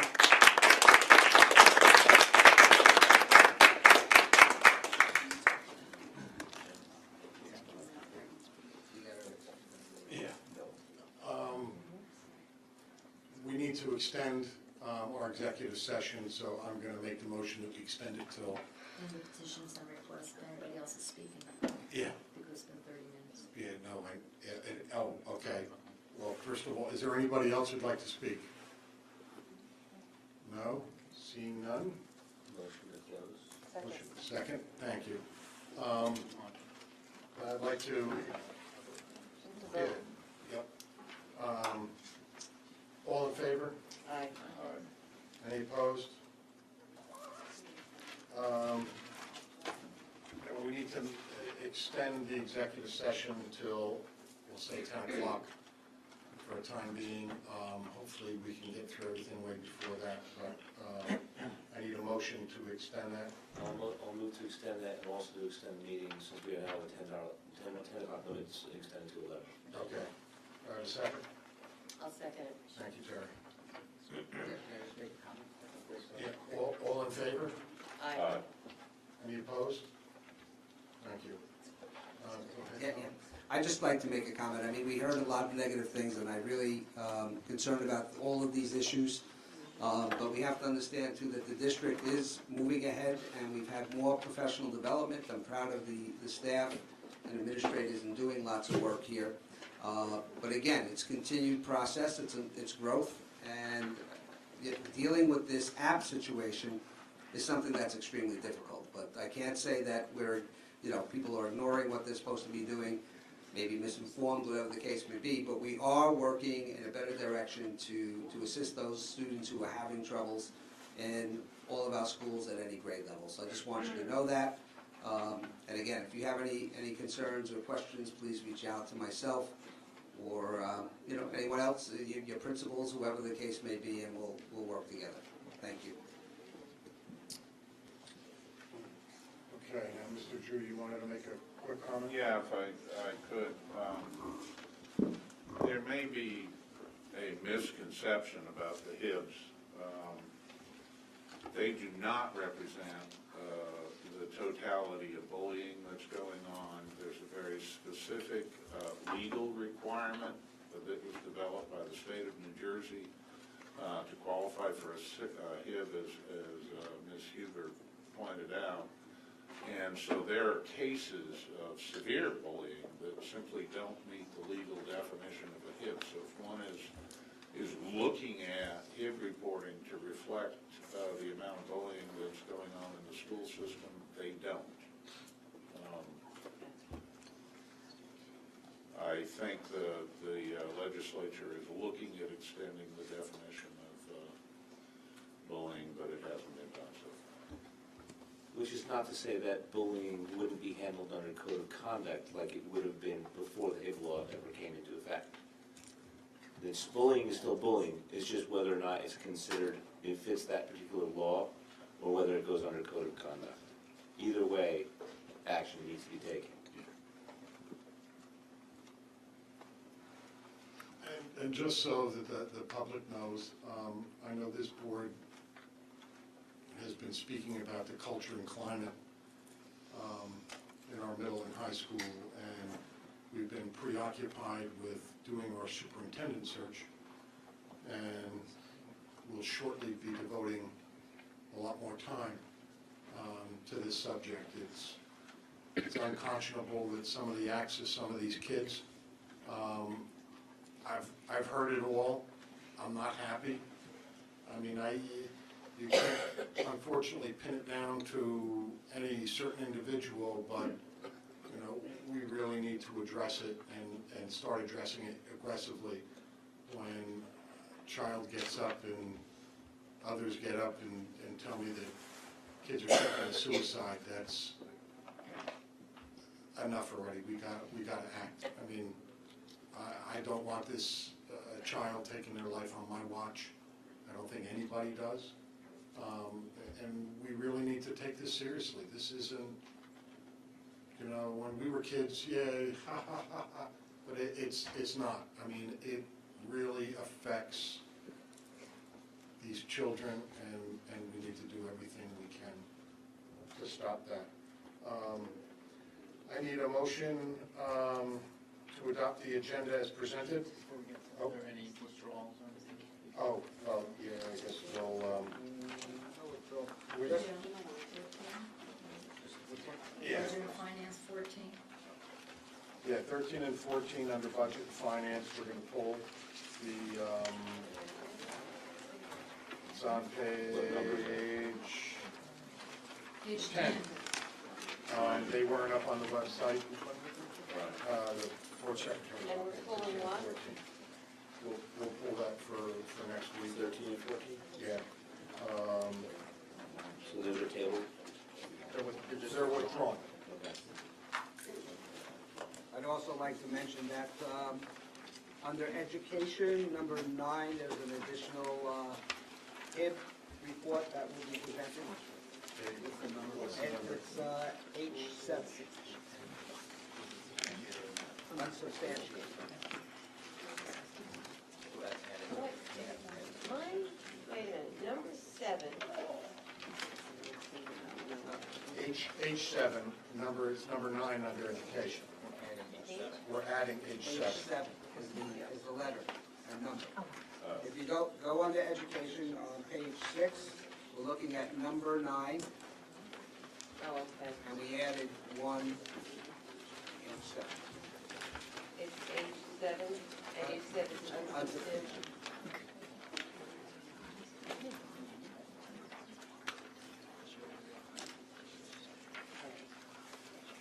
Anything else? Yes, I'd like to go to section 16, number 17, under personnel. 16 and 17? No, number 17, under heading 16, personnel. Okay. All right, Charles Nizzi? Yeah, Supervisor of Transportation, I would move to table that and write that.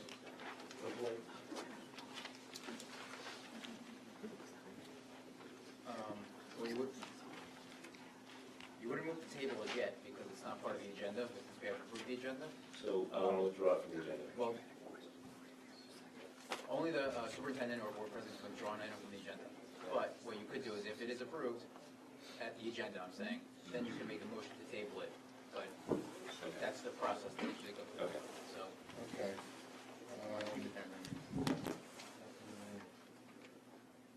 Well, we have to approve it first. Yeah. You can pull it once.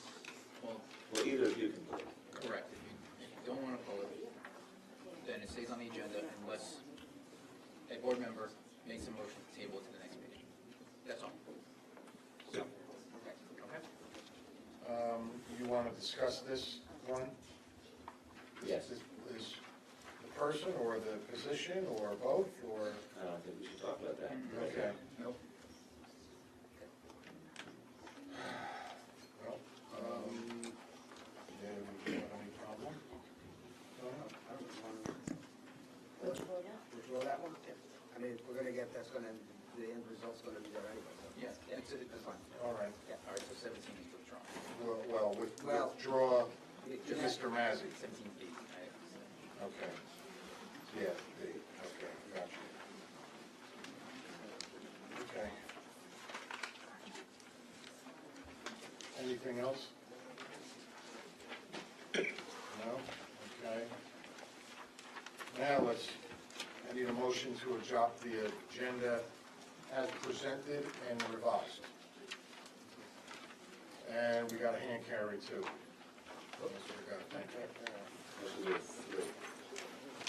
There's two that was given to us in our package, and there's a third one today. Two other hand carriers? Three hand carries. We got these hand carries. Were they with the job descriptions? The job descriptions. That's being held until after executive session. That's true. Okay. Okay.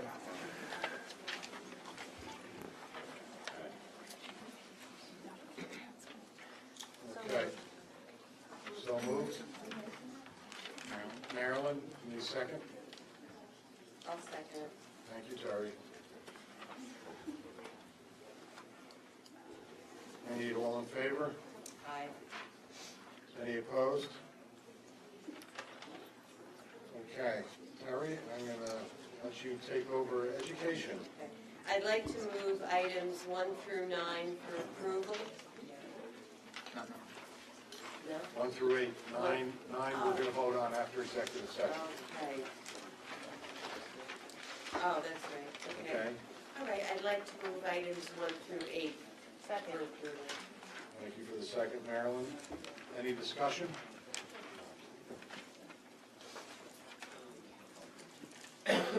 No? Roll call vote, please. Marvin? Mrs. Dwyer, Yes. Mr. Bailey, Yes. Mr. Drew, Aye. Mrs. Schultz, Yes. Mr. Huber, Yes. Mr. Dever, Abstain. Mr. Foodie. Yes.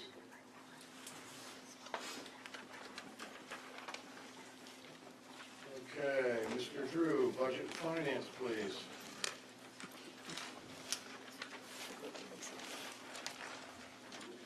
I believe I would like to move items 1 through 12. Second.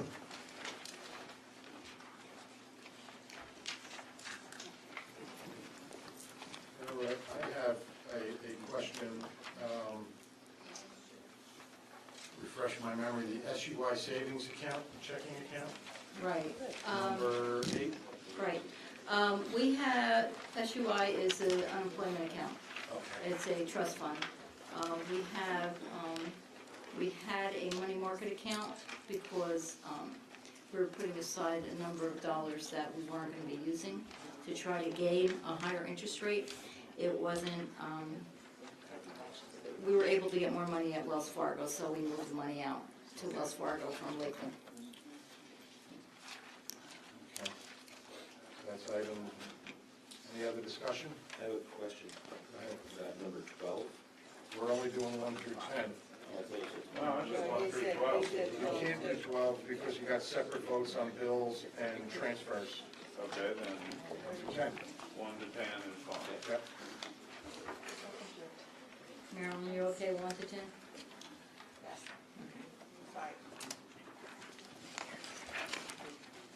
No other discussion on 1 through 10? I have when are we expecting to see a preliminary budget?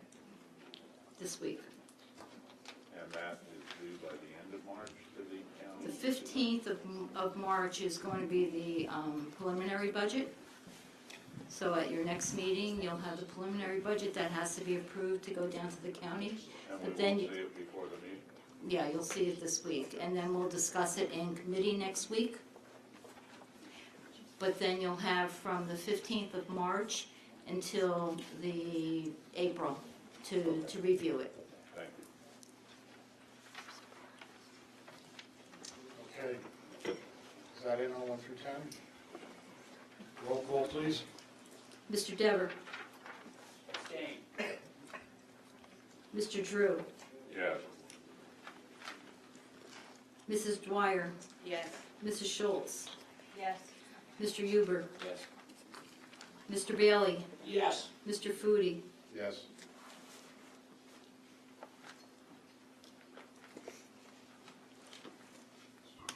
I guess then, item number 11. Transfer of funds, is that right? That's the bill sum. My, No, it was the bills, just number 11. if I could make a brief comment, I'm working off the agenda that was online and published on the 19th, so since I didn't get a package. Do you want a clean one? There's one up there. I can get you one. I'm just kind of recommending maybe we send that out there. It was sent on I Friday. know it was courier, but No, on Friday, we sent out a new agenda. let us see it. Okay.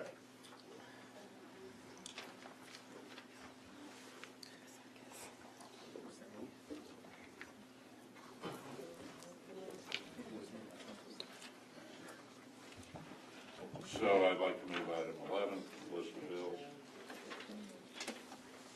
Need a second?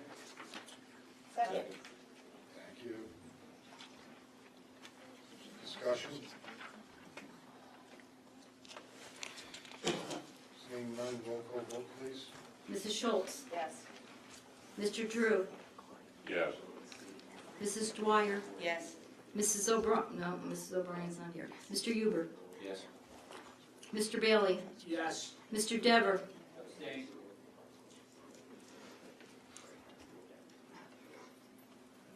Mr. Foodie. I'm going to abstain as well, Barbara. Fine.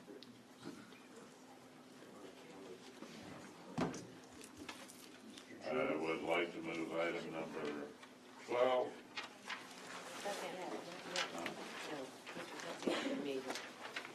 Right? Oh, Oh, that's transfer of funds. Oh, right. Any discussion? Has it been seconded? I seconded. My question is, what's it pertaining to? I'm sorry, what do you, I'm sorry, what do you, Transfer funds. Did you see the? transfers, Yeah, there's a whole bunch of them, All right.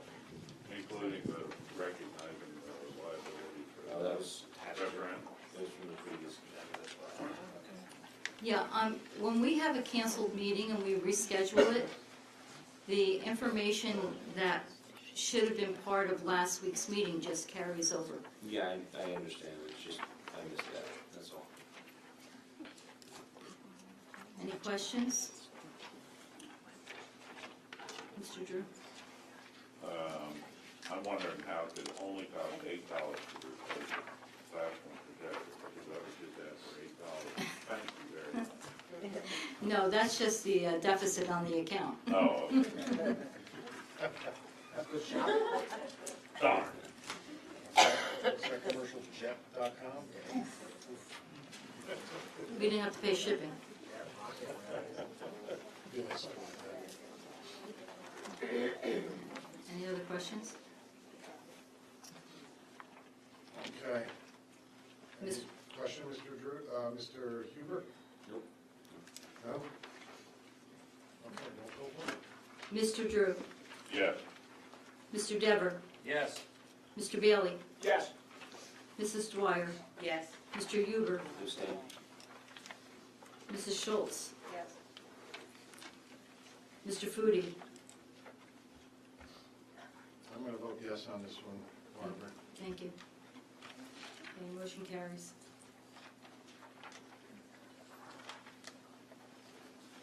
Okay, 13 and 14 are dropped, is that, Yes.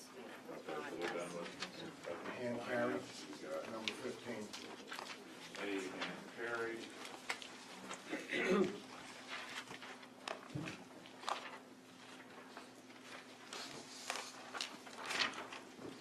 Huh. So I'd like to move item number 15. Second. Any discussion? Go ahead, Jamie. An internet-based mobile lesson application pilot. I wonder how much data is going to be shared with Pearson Education. We hadn't discussed this in our committee meeting. Can somebody give me a quick explanation? Yeah, this is a pilot program. It's through our Title I funding. It's targeted for our 7th grade students who are in our Encore program, as well as our 7th grade teachers in language arts. We've recently been moving toward working more at students' independent reading level. At the 7th grade, we've had some professional development during the school year where our 7th grade staff have been trained in giving what's called a benchmark assessment. We do it at our elementary school levels, where it determines a student's actual reading level.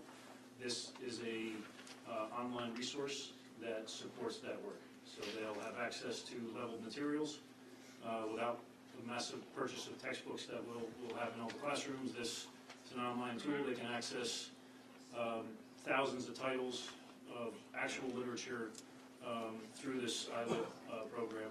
It's been piloted by the McAven staff. They took a look at it. Actually, we got it in the hands of 7th and 8th grade staff. 7th grade staff is going to be that pilot group from now until the end of the year, so we can review and see if it's something feasible to introduce to the school for the entirety of next year. Is that introduced just to McApin or It's just a McApin for next year? This would be This year is- this would be to start it Just- now, yeah. see how it goes, see if we like it. We got a actually, this is a very good price from Pearson because it just carries us from around mid-March to the end of the school year. Then we'll get the feedback from the staff and see if it's doing exactly what we want it to do. And again, it's funded through Title I. And this is just titles of different books that are, No, it's online. It's not just titles, it's also management resources for the teachers to assign texts to. We have RAS Kids. It's okay. another level of RAS Kids to kind of put it in layman's terms. It gives assessments, it gives them the ability to see how the students have logged in, the work that they've done with it, comprehension skills, higher order thinking skills, activities, that type of thing. Okay. And if we institute it for the full school year next year, what are we looking at as the price? I don't have a price on that. Okay. All right. Mr. Drew? I kind of wish we had discussed this with you in education. My initial reaction was I just hate to spend more money on Pearson. They certainly made me out. And this looks like the first drop in the whole bucket worth of additional spending that we might be doing next year. So I'd like to know how much that's going to be before I would approve this. I'd like to know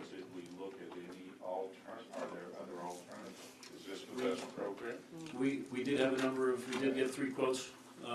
Renaissance Learning and Edmundo, I believe was the other one we got them from. Similar product, but didn't do exactly what we were looking for. Pearson did come out and show this to our title principals, and we looked at a few of their products, and this was the one we thought fit the needs. So for we're the piloting for us, or we're piloting for Pearson? piloting for us. Dan, what was the problem with Edmundo? Why didn't you, We were looking more for the targeted, Edmundo was more of a assessment program, and that wasn't really what we were looking for. We were looking for the materials to get into the teacher's hands so they could address students at their instructional level. okay. Mr. Bever? Has anyone read the terms and conditions that the district and parents are agreeing to by utilizing their data app? Has anyone sat down and read the terms and conditions, or that's something we have? I didn't read the terms and conditions. Okay. I'm looking at this, we're going to effectively spend $7,500 for 4 months, so we're probably looking at $20,000 to $25,000 for full school year implementation. And my question is, have we put that in our wish list for next year's budget? I mean, It is never intended to be local funds. This is solely from Title I. Okay. Okay. All right. Thank you. We're gonna spend money on Pearson, I'm glad it's somebody else. And even I'm talking a pilot for next year, the next year goal is not to go beyond our Title I funding. Okay. And so that's where it's going to remain, if we even decide to go with it. We're going to get great feedback from the staff and find out if it's something that we want to use. Okay. Thank you. Any other discussion? Mr. Bever? I guess this is the best way we can utilize these Title I funding that we have sitting around to provide this Pearson app. One more question. Not entirely. We have quite a few things going on with our title funds. We offer before and after school clubs for all of our title students in all of our title schools. We're also working on, hopefully to be approved at our next meeting, a intervention specialist position that could support our students. That we saw in the testing presentation that our 4th and 5th grade math scores were not where we wanted to be, even though that we have a hunch that they may or may not be valid. We still find a need to add some support there. So one of our goals with some of the remaining title funds is not only this is a small component of it, it's a resource for the teachers. The adding of that type of position would be a real meaningful impact for our students, especially those in need through our title funds. I like the idea of adding, personnel and having it paid with Title I funding. I don't like the idea of giving it to Pearson Education.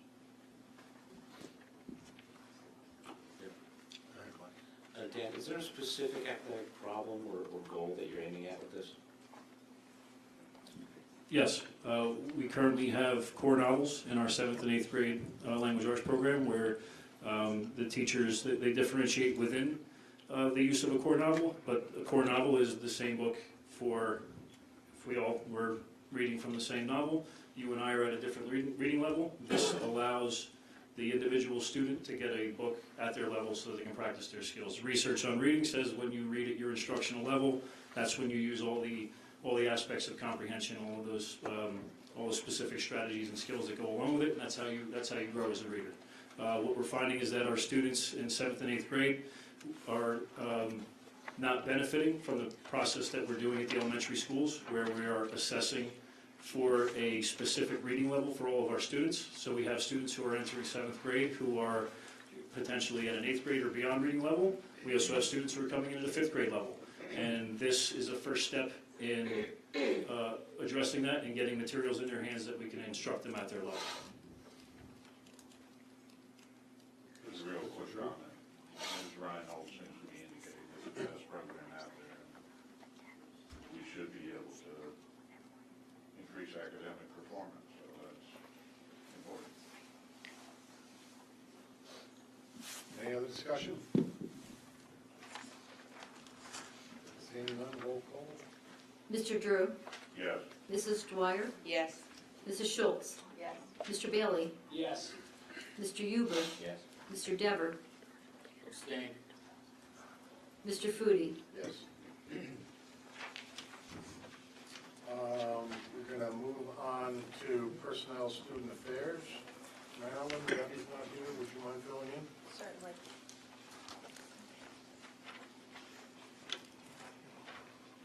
I guess I'll move items 1 through 8 under personnel. I'll second that. Any discussion? I would like to say something. Mrs. Reinhold, at one time, I was transferred from the high school and I went to Macapin School as an in-school teacher, in-school suspension. And Mary Reinhold took me by the hand, and made me feel so comfortable. She and Missy Cabanino, who I think is also retiring this year, they're just wonderful people, and they're going to be truly missed. So, congratulations. What, did I say something wrong? Missy didn't put her letter in. Oh, I'm sorry. Sorry, Miss. No, I did. But, and they were wonderful with my children, so I thank them, and I wish Mary very well. Very good. And maybe Missy. Where did I get this? West Milford Bob. It was Facebook. It was Facebook, you're right. That's what it was. Certainly want to congratulate Mary once again. You know, I've only worked with her for a short period of time, but it's really been a family-like environment, and I think she portrays that within her building. Students, for the most part, are all getting along nicely. The staff works very, very hard together. One of the most moving moments for me as an educator was the last day of school last year, looking out my window and seeing school buses leave on the last day, and the entire staff with Mary at the helm waving goodbye to the students on their buses. So you don't see that too often. And, you know, just all the other programs from Give a Goat Night to all the other things that she supports, and the dedication of time that she has put in at Macapin and within the district. Mary, all the best of luck to you and your husband and your daughter, you know, and you get some good time together. And, you know, if anyone else retires, maybe they can join you, but right now, I want to thank you for your dedication and support for our students and the families and all you've done for West Milford. So, congratulations. Okay.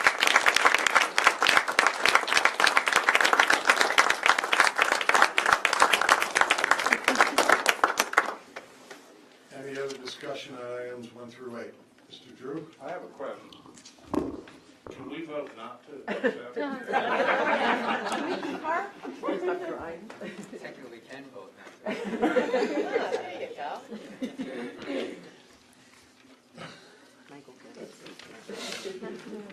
Okay, no other discussion? Barbara?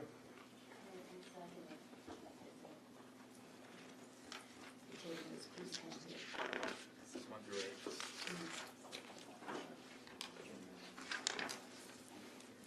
8. Mr. Bailey, Yes. Mr. Dever, Yes. Mr. Drew, Yes. Mrs. Dwyer, Yes. Mr. Foodie, Yes. Mr. Huber, Yes. Mrs. Schultz. Yes. Okay, items 9 through 17. With the exclusion of D on 17. Yes. Any discussion? Seeing none, roll call please. Mr. Bailey, Yes. Mr. Dever, Yes. Mr. Drew, Yes. Mrs. Dwyer, Yes. Mr. Foodie, Yes. Mr. Huber, Yes. Mrs. Schultz. Yes. Who was the second on that? Yeah, that's my question. There Who's was second? Yeah, I did. On the second? Okay. I have you down on the first one. Yeah. Oh, maybe it was the first. Okay. I actually thought. Then I seconded it. How's that? All right. Go ahead. Thank you.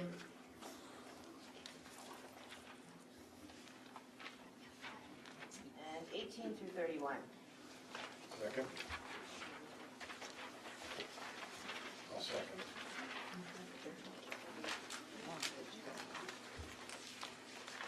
Question? Any discussion?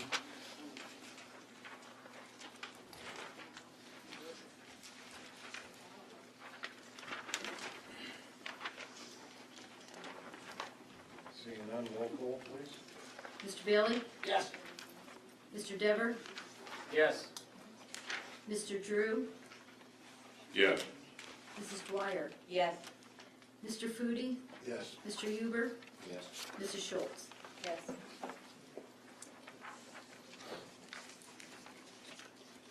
Okay, we're going to move on to special committees and liaison reports.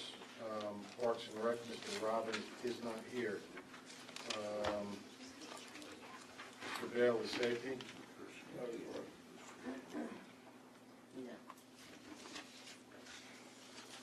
Mrs. Schultz? Thursday is the meeting. Okay. Passaic County School Boards? Okay. Oh, we have a dinner, don't we? March 21st? And a meeting, county meeting? There is a Passaic County School Board's workshop on the 21st. I don't know if anybody signed up yet. Okay, it's on special education. Yeah. I'm not quite sure if you get your own emails or not. We don't. Don't get them? Yeah. From where? New Jersey, from Passaic I County. don't remember that one. I don't remember that one. All I right. don't either, but. Well, I'll send it out to everyone, and then if you want to go, let me know. Thank you. Okay, I have nothing to report from New Jersey School Boards. Mr. Drew, Legislative and Technology. Nothing to report. Okay, Mrs. O'Brien isn't here for Education Foundation, and we don't have anything to report. Nothing to report at this time. Okay. All right, going to go on to old business. I have a reminder that Thursday night is the kickoff for Relay for Life between 6:30 and 8:30 at the Grasshopper. Yep.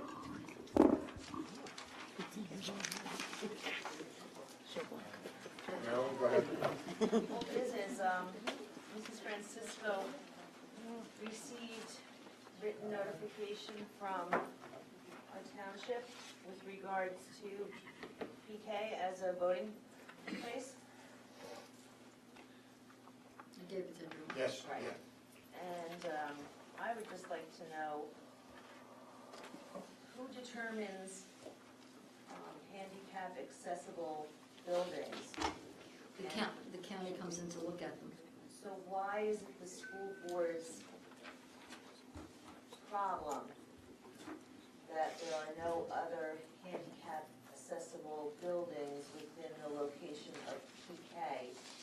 And besides that, there are other public locations that they could actually look at. In that voting area? There are several rules and regulations within that. May I chime in? Terry has worked up a schedule that we have to do with the supervisors for our school year calendar.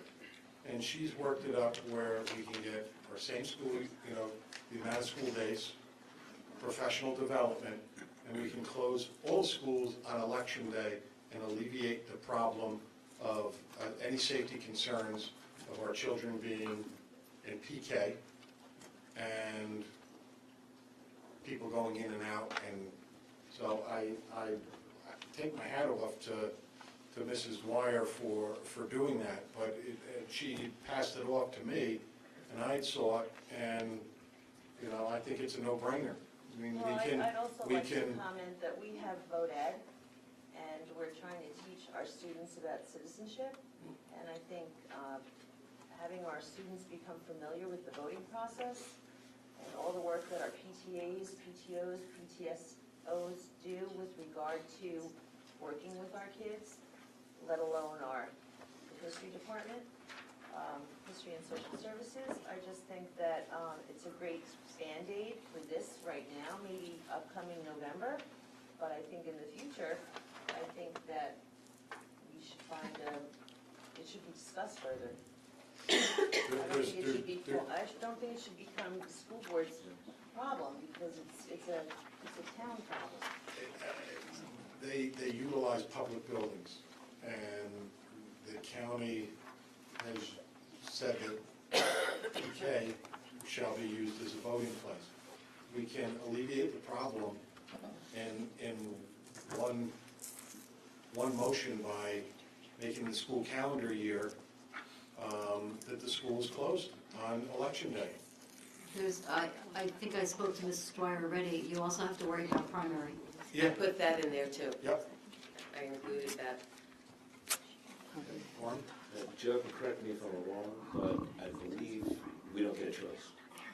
I believe the county just says where they're going to put the voting, and we can work around it or not. So we don't really have any real choice here except for to decide whether the voting's going to take place during school or not during school. That's pretty much all we're reduced to. We can alleviate the problem by, and again, taking my hat off to Terry for taking the time to work up a schedule like that. But we can alleviate the problem in one fell swoop, and for years to come, the parents don't have to worry about their kids being in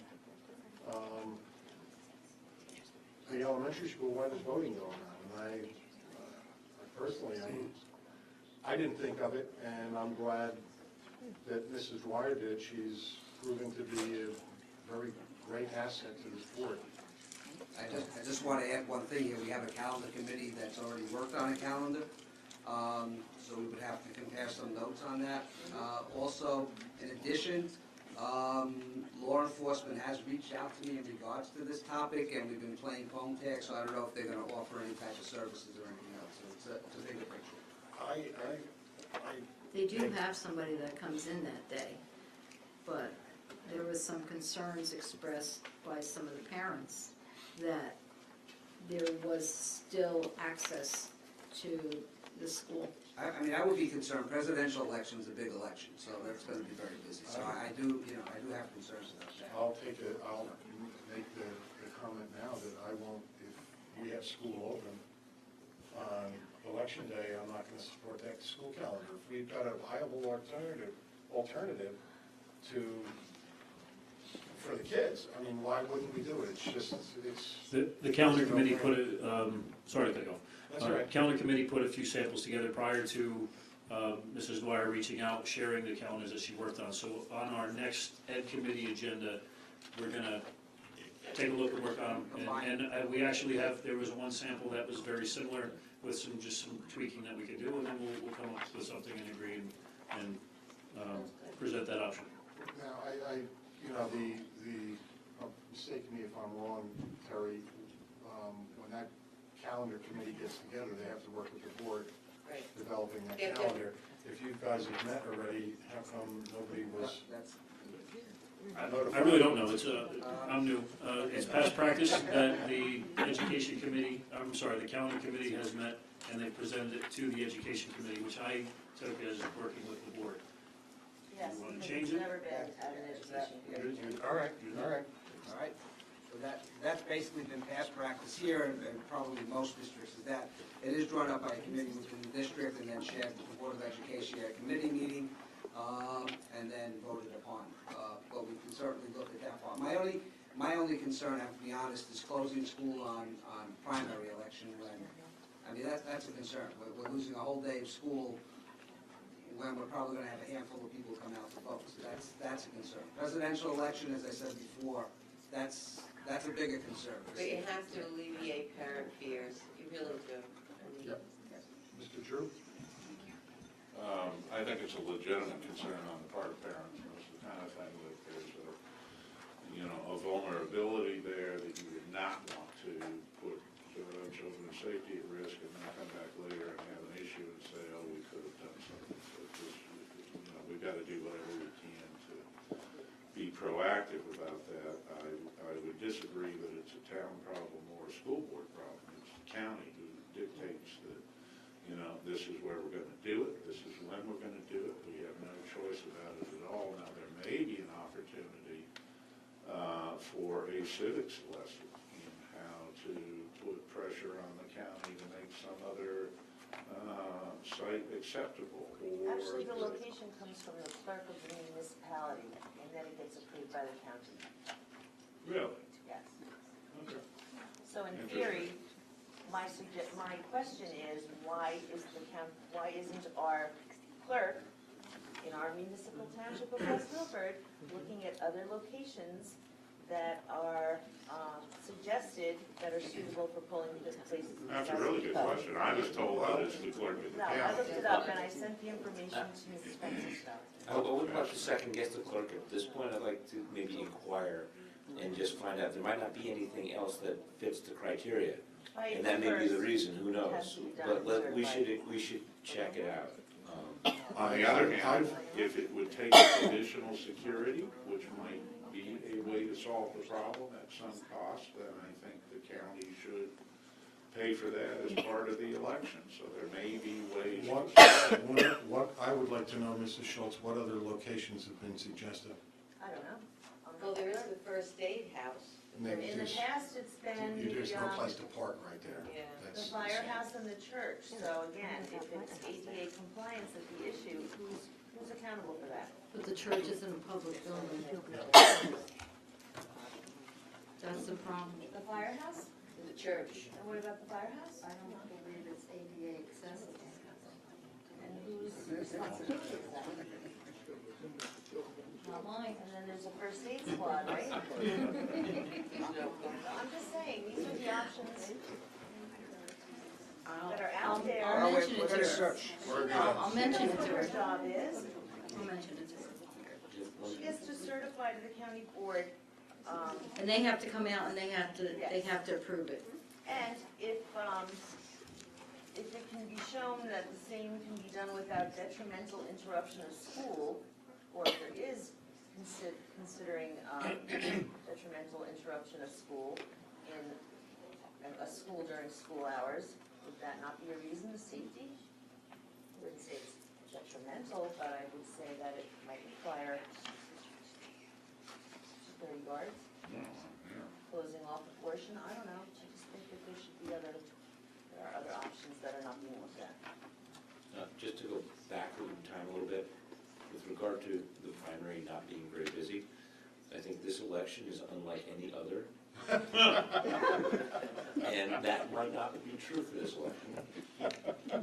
So we should really consider that carefully. But that would be after the election. It's No, not an issue. I think he's referring to November not being busy. Oh, November's gonna be. But even this primary will probably be. But we can't do anything for the, for this coming up. Yeah, no, this one we can't. This one we can't. Well, we further could than- get security. Either that or. Right, and whatever. I think that's what I want to talk to with the, Well, couldn't we take one of our extra snow days? that's What? not on there, but for that date. Okay. All right. Anything else under new business, old business, excuse me?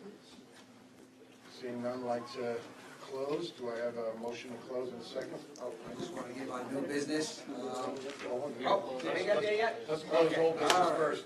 Okay. I'd like to make a motion to close all business. Okay, Terry, you second? All in favor? Aye. Any opposed? Okay, new business. New business. I just want to announce that the preschool inclusion program registration is open at this point, and also it's available right on the school website, so if anybody, you want to spread that with your neighbors, that the registration for the preschool inclusion program is now up and registration is taking place. And ongoing as well, since for the last month or so, kindergarten registration is still rolling out too as well, so hopefully by the next meeting, I'll be able to share some numbers with you as far as kindergarten is concerned. Thank you. Anything else under new business? I just want to announce the semi-formal, the council semi-formal is coming up on March 24th, and that they wanted everybody to know that you can call the recreation department to inquire about registration. I'll save the rest of the council report for another night. Okay, Jamie? Yeah, I'd love to see, like we had last year, some guidance on the district website for park refusals. I really don't want to ignore this, not having any type of guidance for those people who decide they're going to refuse. Okay, I would also,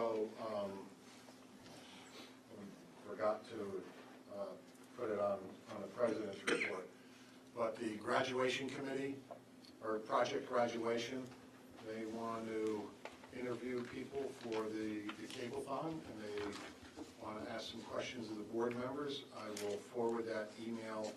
I received it yesterday. I'll forward it to all the board members. I think we got it. Did you get that? Is that Carol Forbes? Yes. We Yes. got it. Yep, okay. All right. So that you're aware that if you can make it, great.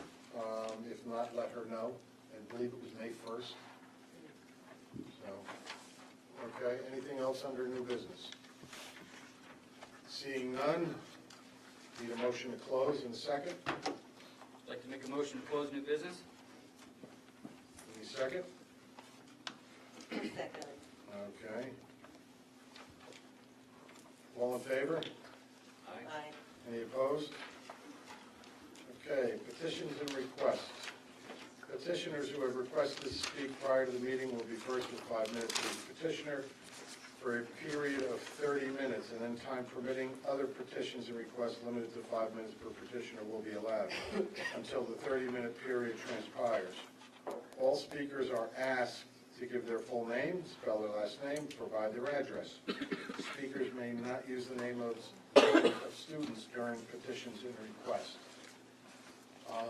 Would anybody like to speak? Mrs. Reinhold. You're rescinding your resignation. Okay, all right. She's applying for superintendent. Mrs. Dwyer's going to get me through this, she promised. But I want to start out by just bringing you a concern that was in the audience when you were having your discussion on the calendar. We do have to put a deposit down on our Fairview trip a year in advance, and we go the 3 days before Teachers Convention, and Election Day is that Tuesday. So just another concern to bring to you. Sorry about that. But now, and I apologize for writing this down, but you know how I am, so that's how it had to be. Okay, so I just want to tell you that it's been an honor and a pleasure to work for West Milford Public Schools for 38 years. I have been both a teacher and an administrator, and all that whole time at Maccabin School. And in both capacities, I have worked with amazing groups of people. And Mr. Rashika mentioned before that we had a support team here, and that's the way it is every day. We try to support each other, and you can see that my staff, the Maccabin family, is the most amazing group of people that I could ever work with. And my assistant principals, Matt is here, and Mark just is with his family tonight on another errand. And but they're just the greatest guys. And every decision they make, all they do is they think about what's best for Maccabin. And it's just been an amazing year working with them. It's crazy that I retired this year after having such a wonderful year. I actually enjoy coming to work every morning. I'm also part of a fabulous administrative group, wonderful principals, assistant principals, and supervisors. They too are dedicated to the students and the staff of West Milford, and I'm honored to have worked with each of them. At the last meeting, I had the pleasure of talking to some of the board members, and they had some nice, kind words to say about Maccabin School. And they asked me what else they could do to support all of the schools in West Milford. So I thought about it, and these are the things that I came up with. And Mr. Foodie, I think you read this before I got to read it, because you said some of these things tonight. So first and foremost, always remember why you're here. And that's for the students of West Milford. Work together as a team, and keep the best interests of those students first and foremost in making your decisions. Next, always recognize that you have wonderful educators working in this district. Mike and I have lived here for 35 years, and we're proud to say that our 2 children are products of the West Milford School District. Our daughter Karen, who's here with me tonight in support, is a graduate of Kutztown University with a degree in special education and early childhood education. She also holds a master's degree in reading and her Orton Gillingham certification. And I'm very proud to say that she's a teacher at Marshall Hill School, and she loves the district as I do. And she cries just like me. And our son Kevin is a graduate of Drexel University with a degree in digital media. He's now living his dream of working in New York City for an advertising company. And those successes started at Maple Road School, Mr. Kane, and through Macapin, and then through West Milford High School. And there are many more success stories just like these, and some of you have those same success stories out there. I am proud to also say that we did some research, and we have 16 staff members that are products of the West Milford schools too, and I'm very proud of that. We owe that to a dynamic group of teachers in each of the schools. And lastly, the support of the leaders of the district. You're charged with the difficult task of choosing a new superintendent, and it's not going to be me. And it's not an easy task, but you know the district, and you know what the needs are in the district and the community. And we need somebody that will move us forward. We currently have an interim superintendent, and he has been very supportive to all of us. And Ms. Rashika, I thank you for that and the support that you've given me and my staff. That goes for Mrs. Francisco also. She listens and supports us, but her first comment when I ask for something is always, how will the kids benefit from this?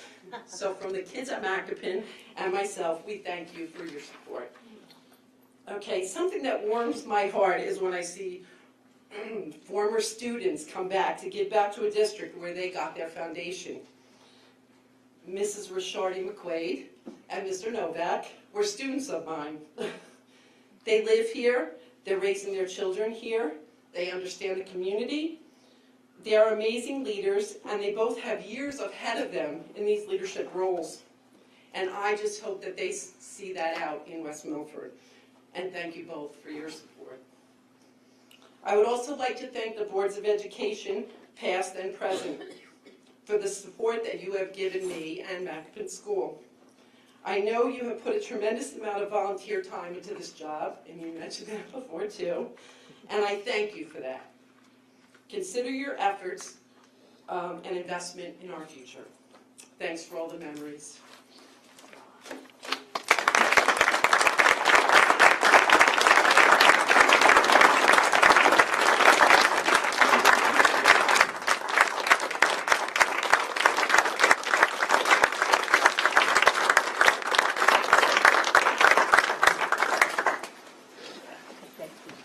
You weren't kidding, were you? I'm looking at your daughter, and she's... It's a family thing, it's an Irish thing.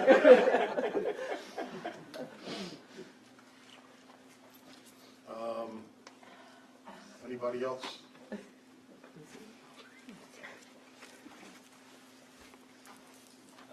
Congratulations on your retirement. Thank you. I'm happy, really. My name is Mike Gernhardt, Gernhardt, 26 Wanacue. Okay. Dear board members, thank you for this opportunity to speak to all of you this evening. My name is Mike Gernhardt, and I'm speaking as a resident of West Milford and as a father of 2 children. I would like to shed some additional light on some issues my family and children have been having in this district recently. Last year, my elementary-age child was a victim. The principal at the school admitted in writing to supporting the gym teacher's decision to refuse proper access to my daughter's life-saving rescue inhaler during an asthma attack. This was a full violation of my daughter's 504 policy, and because of the lack of proper response and accountability, resulted in involving the Federal Office of Civil Rights. During an early resolution meeting that my wife and I were asked to attend by the West Milford School District and the OCR, the school district's attorney spoke to us with such unnecessary disrespect and anger. I remind you that the fact that my daughter was a victim was never in question or disputed. Yet the district's attorney was beyond disgraceful in her treatment towards my wife and myself. At the meeting, we agreed with the district's written agreement and tried to put aside the ill treatment we were given. However, in September 2015, the district violated the Civil Rights Agreement with us on several counts, as well as violated their own district policy, state policy, and federal law protecting students with disabilities. As a result of the district's failure to enforce our agreement or the basic district policies, and how the district's attorney handled the situation, I was left with little choice but to file once again with the Federal Office of Civil Rights, as well as filing for due process with the state of New Jersey, waiving all rights to mediation since they have not proven effective with the district's attorney or the district in the past. At what point will people in the district be held accountable for their actions or lack thereof? At what point can our district have a permanent superintendent who will take his job or her job seriously and enforce OCR agreements and district policies? This is costing our children their legal rights as well as wasting taxpayers' dollars. At what point will this district stop wasting our money on an attorney who blatantly disrespects policies and parents, and in return ends up costing the district even more money in legal fees and potential lawsuits? Our school district can use that money elsewhere. Our district needs to enforce policies properly, hold people accountable for their actions, and hire a respectful and helpful attorney, not one who pushes parents into filing lawsuits. Thank you for your time. Thank you.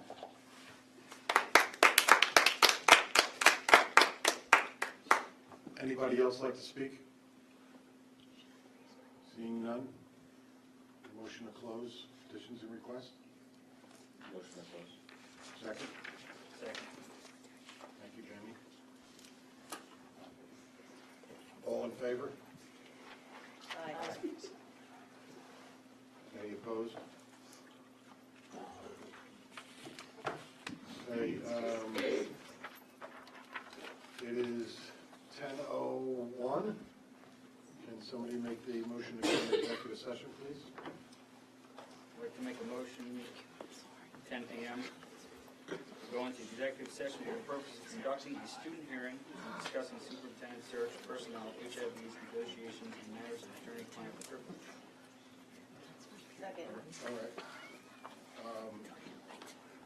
There is no student hearing. It's in here, but that's...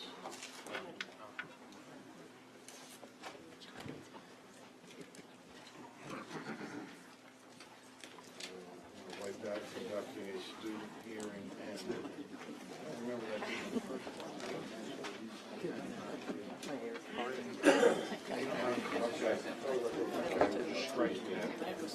So, all in favor? Aye. Oh, wait, who's, need a second? I seconded it. Thank you, Marilyn. I'll make a motion to extend the 8 to 11:30. There's no way to do that.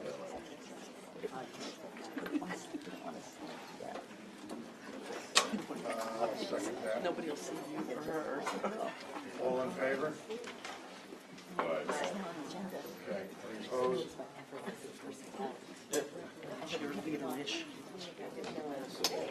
Okay. We're now in executive session. Thank you all for coming. We will be taking action on the HIV settlement. HIV. I'm sorry, can someone pop me up there? You gotta like these.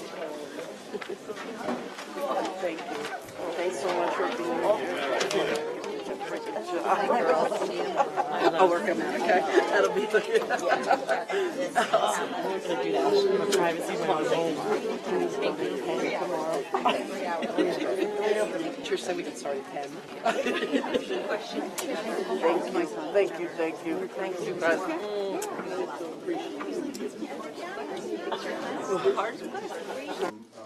Executive session.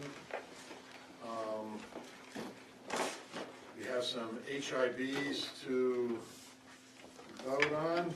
I think that falls under you, Terry, under education. Do you want me to read them, or you have? page 6. Thank you. Item 9. Thank you. Okay, move to approve item 9 under education. Okay, and just one correction, the motion for 2016/H-7 should read unsubstantiated until and unless additional information is provided requiring the reopening of the investigation. Second. You get that, Mark? No. I will. I had that, I didn't have the second part. Any discussion? Seeing none, roll call vote, please. Barbara? Mr. Drew, Yes. Mrs. Dwyer, Yes. Mr. Huber, Yes, as to all except for abstain on H7.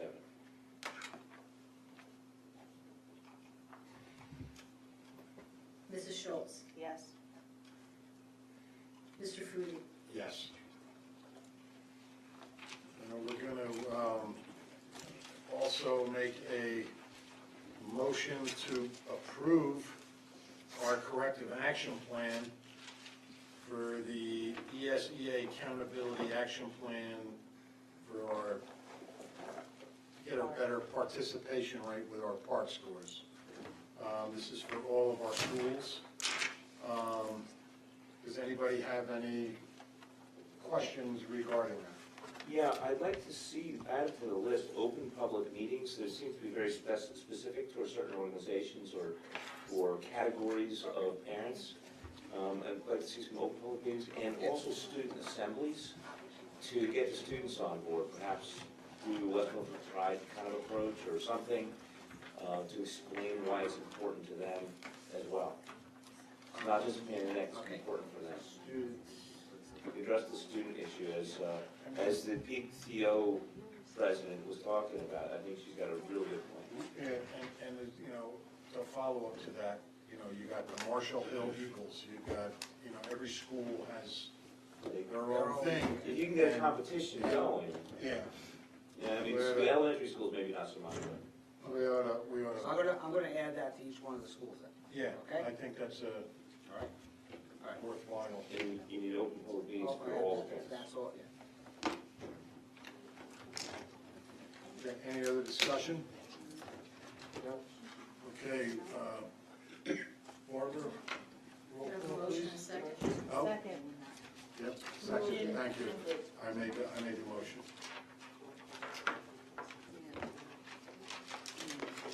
Mrs. Schultz, second. Mr. Drew, Yes. Mr. Foodie, Yes. Mrs. Dwyer, Yes. Mr. Huber, Yes? Mrs. Schultz. Yes. Okay, it is now 11:45. Motion to adjourn. That's Second. Oh. Yeah, that's 143. I see 11:45 up there, okay. Okay. I trust. 11:43, all in favor? Aye. Okay, any opposed? Moved and second. Okay. Meeting is officially adjourned at 11:43. You moved it, yeah. I did. Oh, that's right, you did. Yes, I did. You did, yes.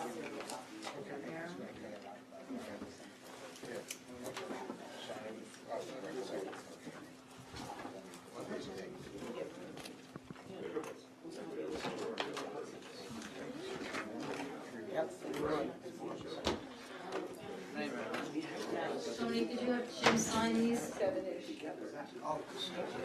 don't want to. It's not too bad. 7.